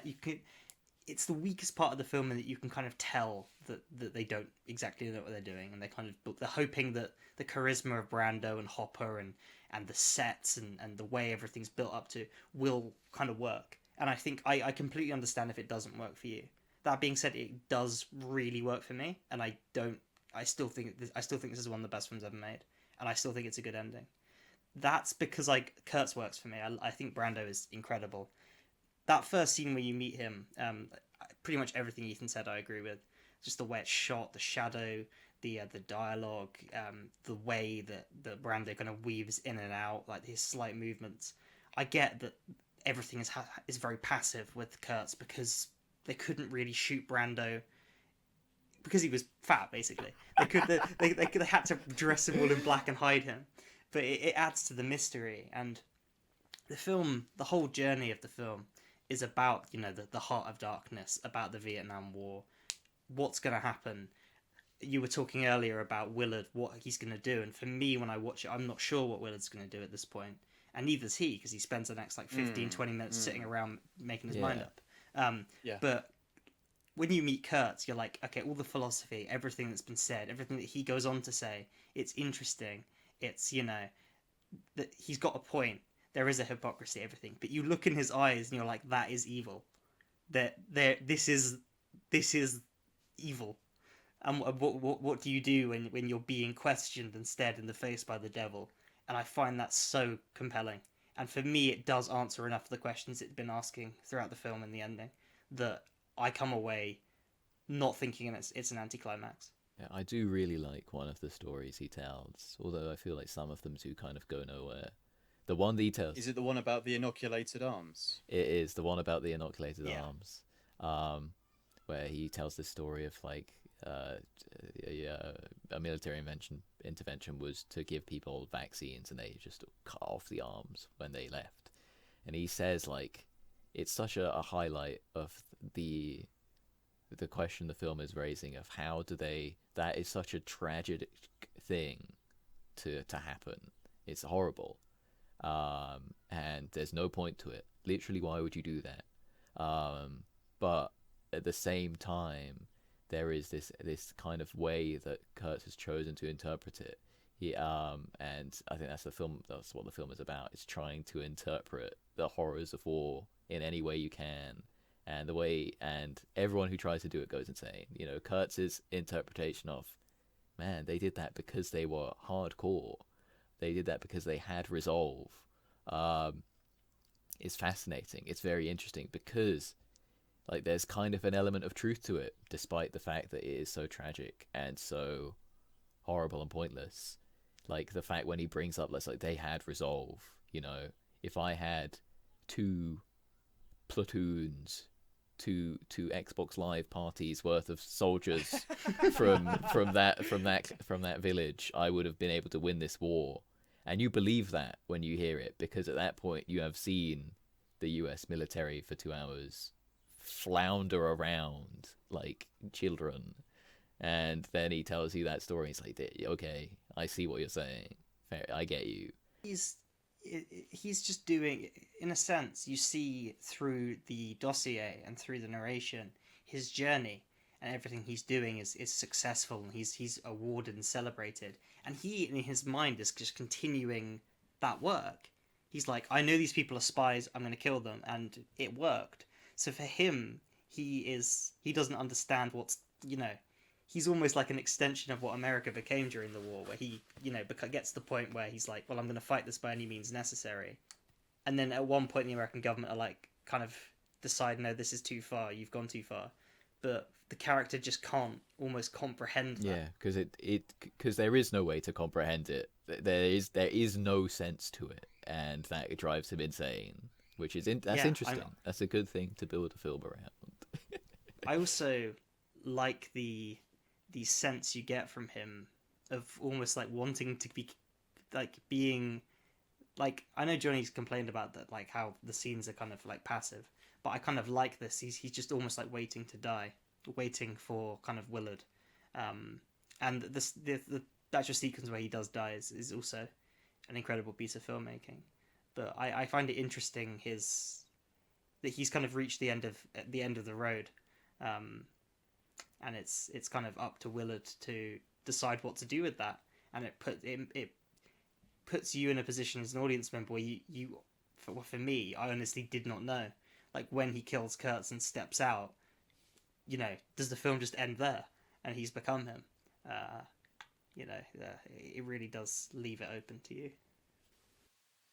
That scene where he's recounting that story, it's almost like you kind of see the sort of birth of the person that he became, almost, because in those dossiers that you read about, again, all the respectable things that, well, in the eyes of the military, that he's done, all the appraisals he would get, the fact that he could have gone on to be general, and those documents, you can kind of figure things out for yourself a little bit, I think, but it misses out exactly why he went insane. When they talk about it all at the start of the film, the guy's fucking Geary from Godfather Part 2 says every man's got a breaking point, and clearly Kurtz has reached his. But you don't really know what has caused that. I mean, there's something interesting where you kind of make an assumption that everything Willard has seen on his journey is of a similar caliber to the things that Kurtz will have seen. And I find that really, really cool. And then in that one scene where he talks about what's going on in what had happened, and there's this kind of like ray of light that's kind of sweeping around him, and it illuminates his face for a few seconds at a time, then goes dark. It's actually very, very similar to a shot of Sheen earlier in the film where something very similar happens. He's shot in exactly the same way, which I quite like. But I think people sometimes forget that, like, acting is kind of about conviction. It's about showing a particular emotion, or recounting something, or just expressing something and following it through with the level of commitment that you need for someone to believe that.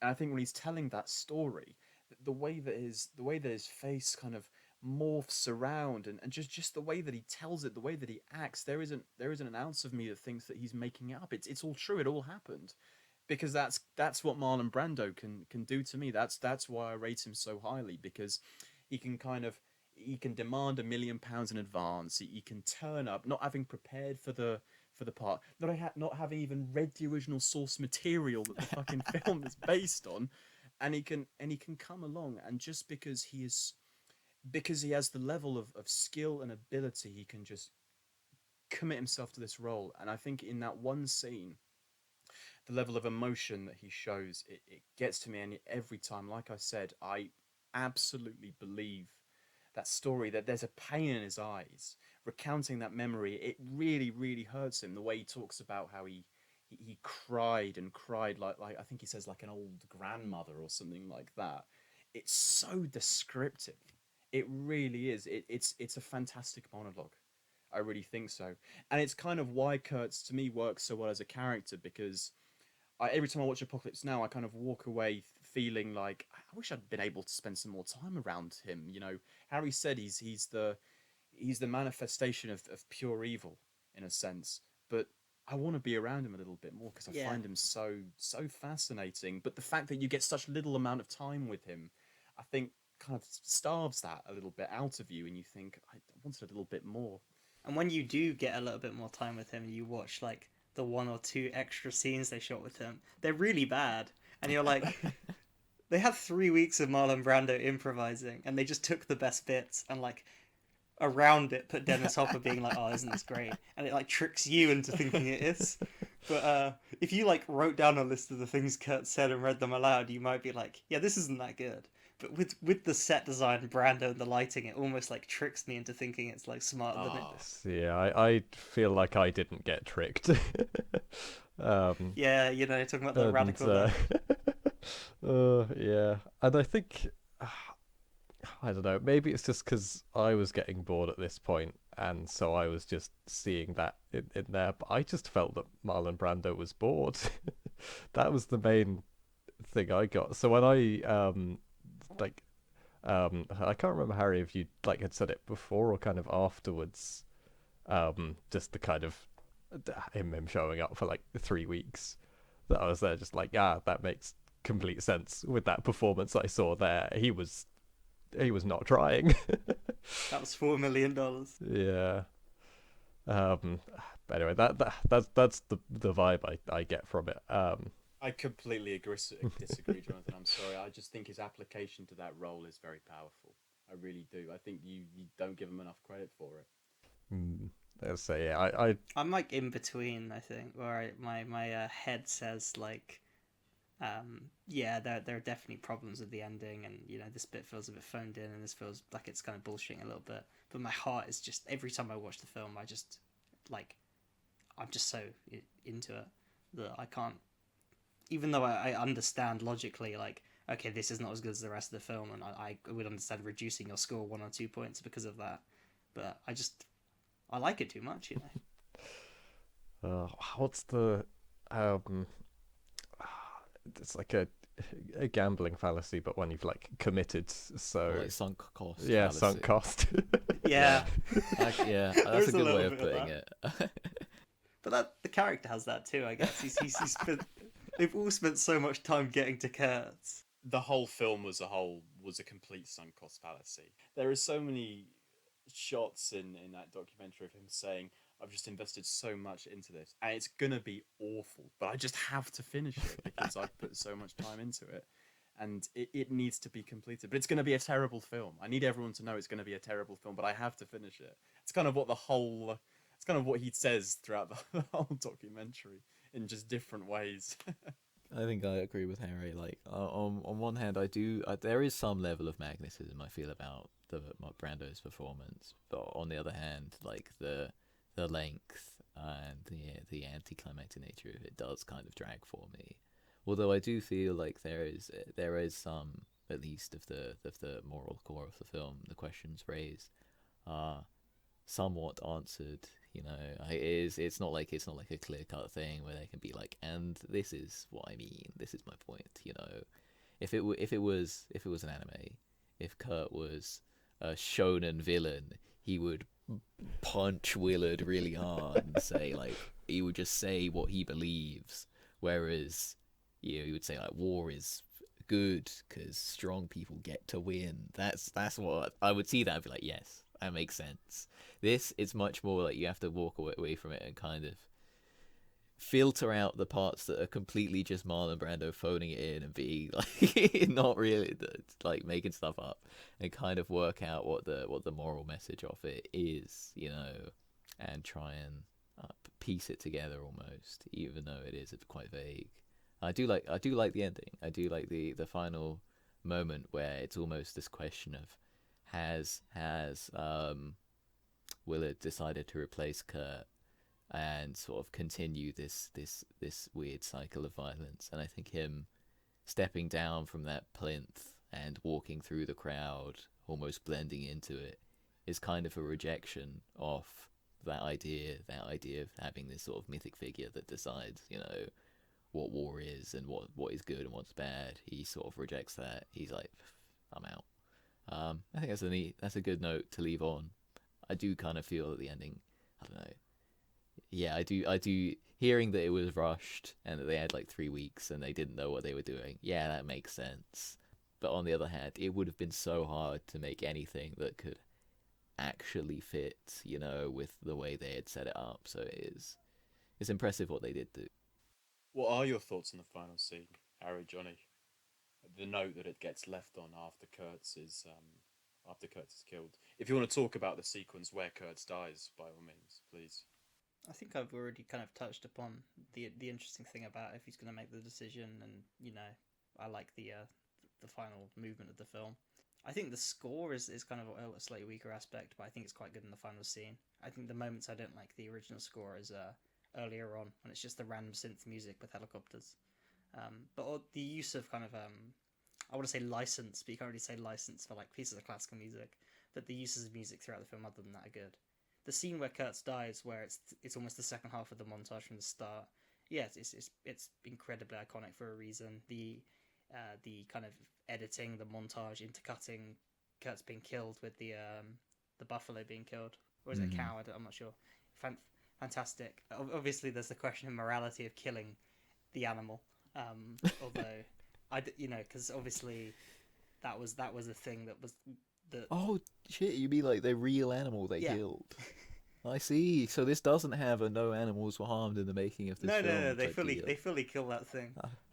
I see. I thought you meant like the morality of killing the animal, just like this specific animal, like in the context of the film lore, was like the universe was like they shouldn't have killed it.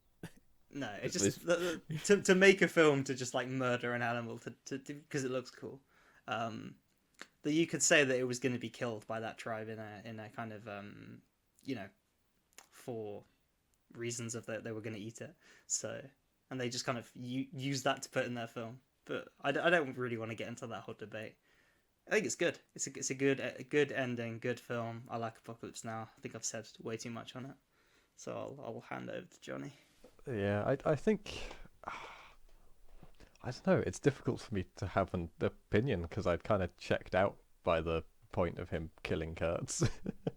I guess I was interested to see would he kill Kurtz, and then yeah, that moment when he steps out, what is he gonna do? To be honest, I was just surprised he wasn't like killed himself, because I don't know, that was I was expecting it to kind of end in that sort of everybody dies type way. Drama. Yeah, yeah. The classic. And I guess initially my thought was potentially it would be in like an airstrike or something like that, because that's an idea that is floated.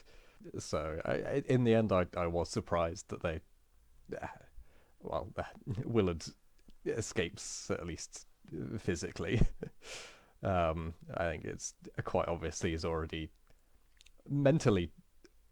I guess it's most obvious with Lance that Lance is completely mentally gone by the end. And I mean, you already had with the intro, you sort of knew that Willard was mentally gone. I think Lance lied when he said that he only had one last tab of acid, because for the rest of the film he looks like he's on acid and he acts like it as well. It definitely wasn't just the one tab. The tab was like the size of his fist. Yeah. You could just bite a whole chunk of it off in one go and still have a ton of it left. A little bit I wasn't sure of near the end, because I had kind of lost track a bit of Lance, and the main person I kind of noticed just like standing in the crowd was did we think his name was Colby, the like person before Willard that had joined Kurtz. And so for a bit at the end where, you know, takes someone from the crowd and walks away, I was like, was that Colby he took, or was that Lance? Just so yeah, for a bit I thought the ending was just he took Colby for some reason. I then realised, oh, it's probably not that. But yeah, I don't know. Yeah, I think that the immediate end is good. Yeah, I just kind of lost interest. Oh, Jonathan, it is so funny just how often we actually disagree on things on podcasts and in life in general. I feel like we are just destined to carry on disagreeing, because I actually I'm not so keen on the final scene of the film, and I think it's because I thought about this a lot, because I wasn't sure the first time around. I think part of it is the fact that I kind of wish everyone on the boat had died, and not had Sheen being the only survivor of that journey. So I think that would have punctuated the idea of basically a bunch of soldiers being basically sold out to get fried, without any cause for it. So I don't know how I feel about that. I think I don't mind it as much anymore. But I also just think if there's anything that's rushed, it's actually the ending. And I think, as in the final scene, just because he kills Kurt, and yeah, I guess you could say that, well, I mean, wasn't that the plot of the film, to kill Kurt? He's done it. Film has to end now. I think if there's anything that's anticlimactic, it is the final scene. I love the part where he comes out and you don't know what's going to happen. Are the tribes people going to just kill him because he killed their leader and he's covered in blood? I don't know if he's going to lead them, if he's going to go away. But I just think that it's almost a little bit too quick for me. And I know the solution to that would to make the film longer, and I wouldn't make the film longer, to be honest. So I don't know. It's hard for me to put into words. I think it's missing something. Yeah, part of me did kind of want the film to have a 12 Angry Men style scene where they leave the courtroom. Like, it's just a scene at the end of the film where he's like back in that cabin, like chatting with the officers, just as a way of like recapping of like how are the events of the film like essentially like processed and seen by the people that the survivors, the people that sent him on the mission. It's like, oh, you killed him, you lost 4 people on the way. And maybe he gets a medal for doing what he was supposed to do. Yeah. I don't know. Yeah, that would have been interesting, but at the same time, I see why they didn't, because A, the film is long, and B, it's kind of meant to be like this descent into this fucking mythic underworld, having a shot at the end where it just cuts back to a nice and cheery world. No, but I didn't want it to be a cheery world. I felt like it was missing something. Anyway, before we wrap up and give scores, there is one other shot I want to talk about that I thought is awesome, which is it's right at the end. It's before Kurtz dies. He kind of peers out of the doorway of I guess his main domain, and and and he's just looking at what his people are up to, and then he kind of heads back in. And what I like about that is it's just yet another part of this film that kind of heads home a really amazing idea about the depths of the world that you're in. And yeah, I guess visually overall, it's not quite the hell that you would expect it, considering all the shit they've been through in the film to that point. But that doorway, you guys probably won't remember the shot, but the doorway literally looks like it's almost on fire, as in what's going on, what Kurtz is about to go back and enter into. Looks exactly like hell, like the devil is about to go back to where he resides. And I just think that's another really, really powerful shot for me. And I just wanted to mention that because I like it every time I see it, and and kills those guards who Kurtz didn't really care about because he wanted to die anyway. Yeah, this pissed me off. If Kurtz is like accepted and embraces death, why has he got 2 guards posted? They just die for no reason. You could have like that's war, Harry. That's war for you. Yeah, I mean, if Kurtz was so committed to having legions of committed men, maybe he shouldn't just have guards posted when he's fully expecting someone to come and kill him. Yeah. So, final thoughts on this film. I obviously love it. I obviously think it's one of my favorite films of all time. I've seen it quite a few times now. I think I first watched it when I was about 14 or 15, and it was just a fantastic experience.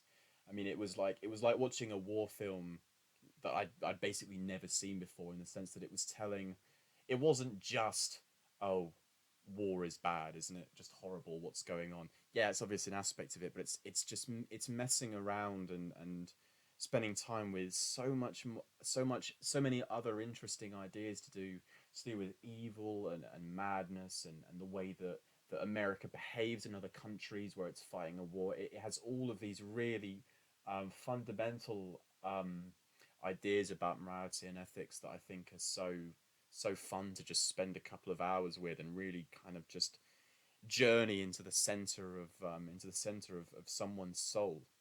And watching that for the first time, it was awesome, because it's the best war film I've ever seen. It has to be. And the set design as well, my god. I mean, every time I watch this film, I have to kind of remind myself I'm watching a film, because everywhere you go, for me, it feels like they're filming a war actually going on. I don't know how they were able to pull off some of the sequences in that film. I even think something just like meeting Kilgore, and all those tanks rolling in from the sea, and the helicopters landing down, and the fires that are all going around. It's just it's just unspeakably good production design. I think the performances are great. I think this film has just a stellar cast. I mean, Brando, Duvall, Sheen, Fishburne in his first on-screen role, Hopper as well. I mean, real personal favourites of mine. So it's no wonder that it all comes together to create a really wonderful experience for me, and I'm sure I'll be watching it many times for years to come. So I'm gonna give it a 10 out of 10 and say it's the best war film I've ever seen. Who wants to go next? Word for word, everything you just said, and I'm also going to give it a 10 out of 10. Should we end on Jono, or should I? Is it okay if Jonathan goes first, just because I want to have a little bit more of an optimistic note as the final one? Okay.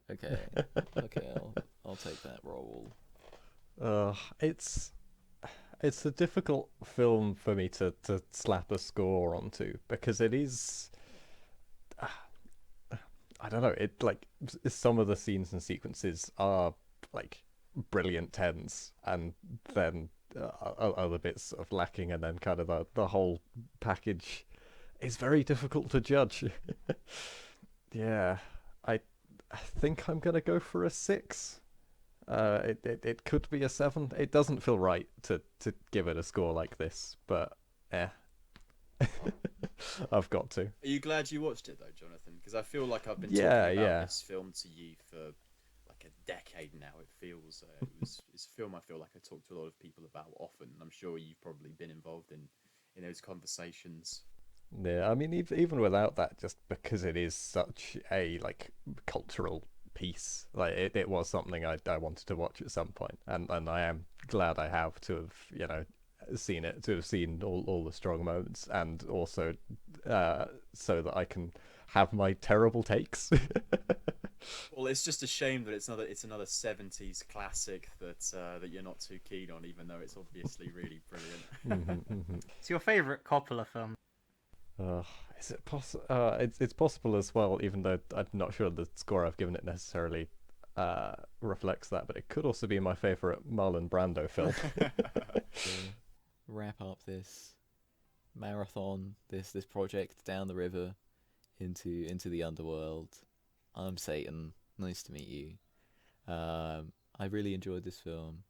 I think it does have some flaws to do with its to the both that I think flaws is the strong word. I would say they were trade-offs. It builds a lot of suspense, and that does kind of lend to this sense of dragging in the back of your mind, this sense of like you're getting a bit bored. But also the suspense is very cool. It's very atmospheric. This sense of ramping descent into this strange world is really cool. A lot of the shots and scenes that we didn't even mention, like that one guy who just nailed someone like 40 feet away with a grenade launcher. Amazing. Yeah, there's lots of moments like that. Lots of great characters and cool moments you meet along the way. You know, the real war. It's the friends we made along the way, as they say. And I do like that that it is sort of has this essentially like this meaning to it, this like moral malign that is building up throughout it, which is obviously quite vague. And I don't know if I've done a good job of explaining the way I interpret it, but it's neat. Normally, if there's a slower paced film that's about you try and work out what it's about, actually, I'm not going to tell you. I hate that. That's boring. But no, I think it was good this time. And I'm glad I watched it. I will have to give this a respectable 7 out of 10. I'm happy I watched it. A lot of great moments, and I look forward to the future of Mediate. Dun dun dun. Right, on to our second film. Oh, they should have had the moment, Ethan. This is what was missing from the film. Is they go all the way to Kurt, and they kill Kurt, and then they're like, oh no, now we've got to go back. And it's Like Mad Max Fury Road. We're just gonna go back to the start. yes, exactly like Mad Max Fury Road. We've got to go back. We've got to return to the shot. Okay, I think my final episode is next, and I was gonna do Last of Us. Shall I do Mad Max Fury Road? Because this has pissed me off. I've got to watch it again. You've got to decide right now so our audience members know what to play / watch. I mean, I've made Ethan watch it too many times. He just doesn't, I don't understand why he doesn't like it. Yeah, I'll never get it. You know what? If you picked it, it'd be really fun to like meet up with Tony and watch it with him. So it'd be like my 5th watch through, and I didn't even like it the first time. But Tony's never watched it all the way through. Yeah, okay. The logistics of doing The Last of Us means half of you guys won't remember The Last of Us that well. Johnny, do you remember it perfectly? I remember some stuff. No, I think I've done The Last of Us. Like, I know what I'm going to say too well. That there's almost no point in saying it on the podcast. Like, my thoughts are too well formed on that game that it just wouldn't be a very interesting podcast. Let's do Mad Max Fury Road. Okay, I'll have to find the DVD copy that Ethan lent me. Yeah, I've got it on Blu-ray. We could all watch it together. Anyway, we're almost reaching the point where our podcast is as long as the theatrical cut of Apocalypse Now. Yeah, it's the 1-to-1. This is like the director's commentary. The podcast is commentary. You could have just watched. Oh the man, I can't documentary. believe he's killing that cow. What? What? So, is this the end?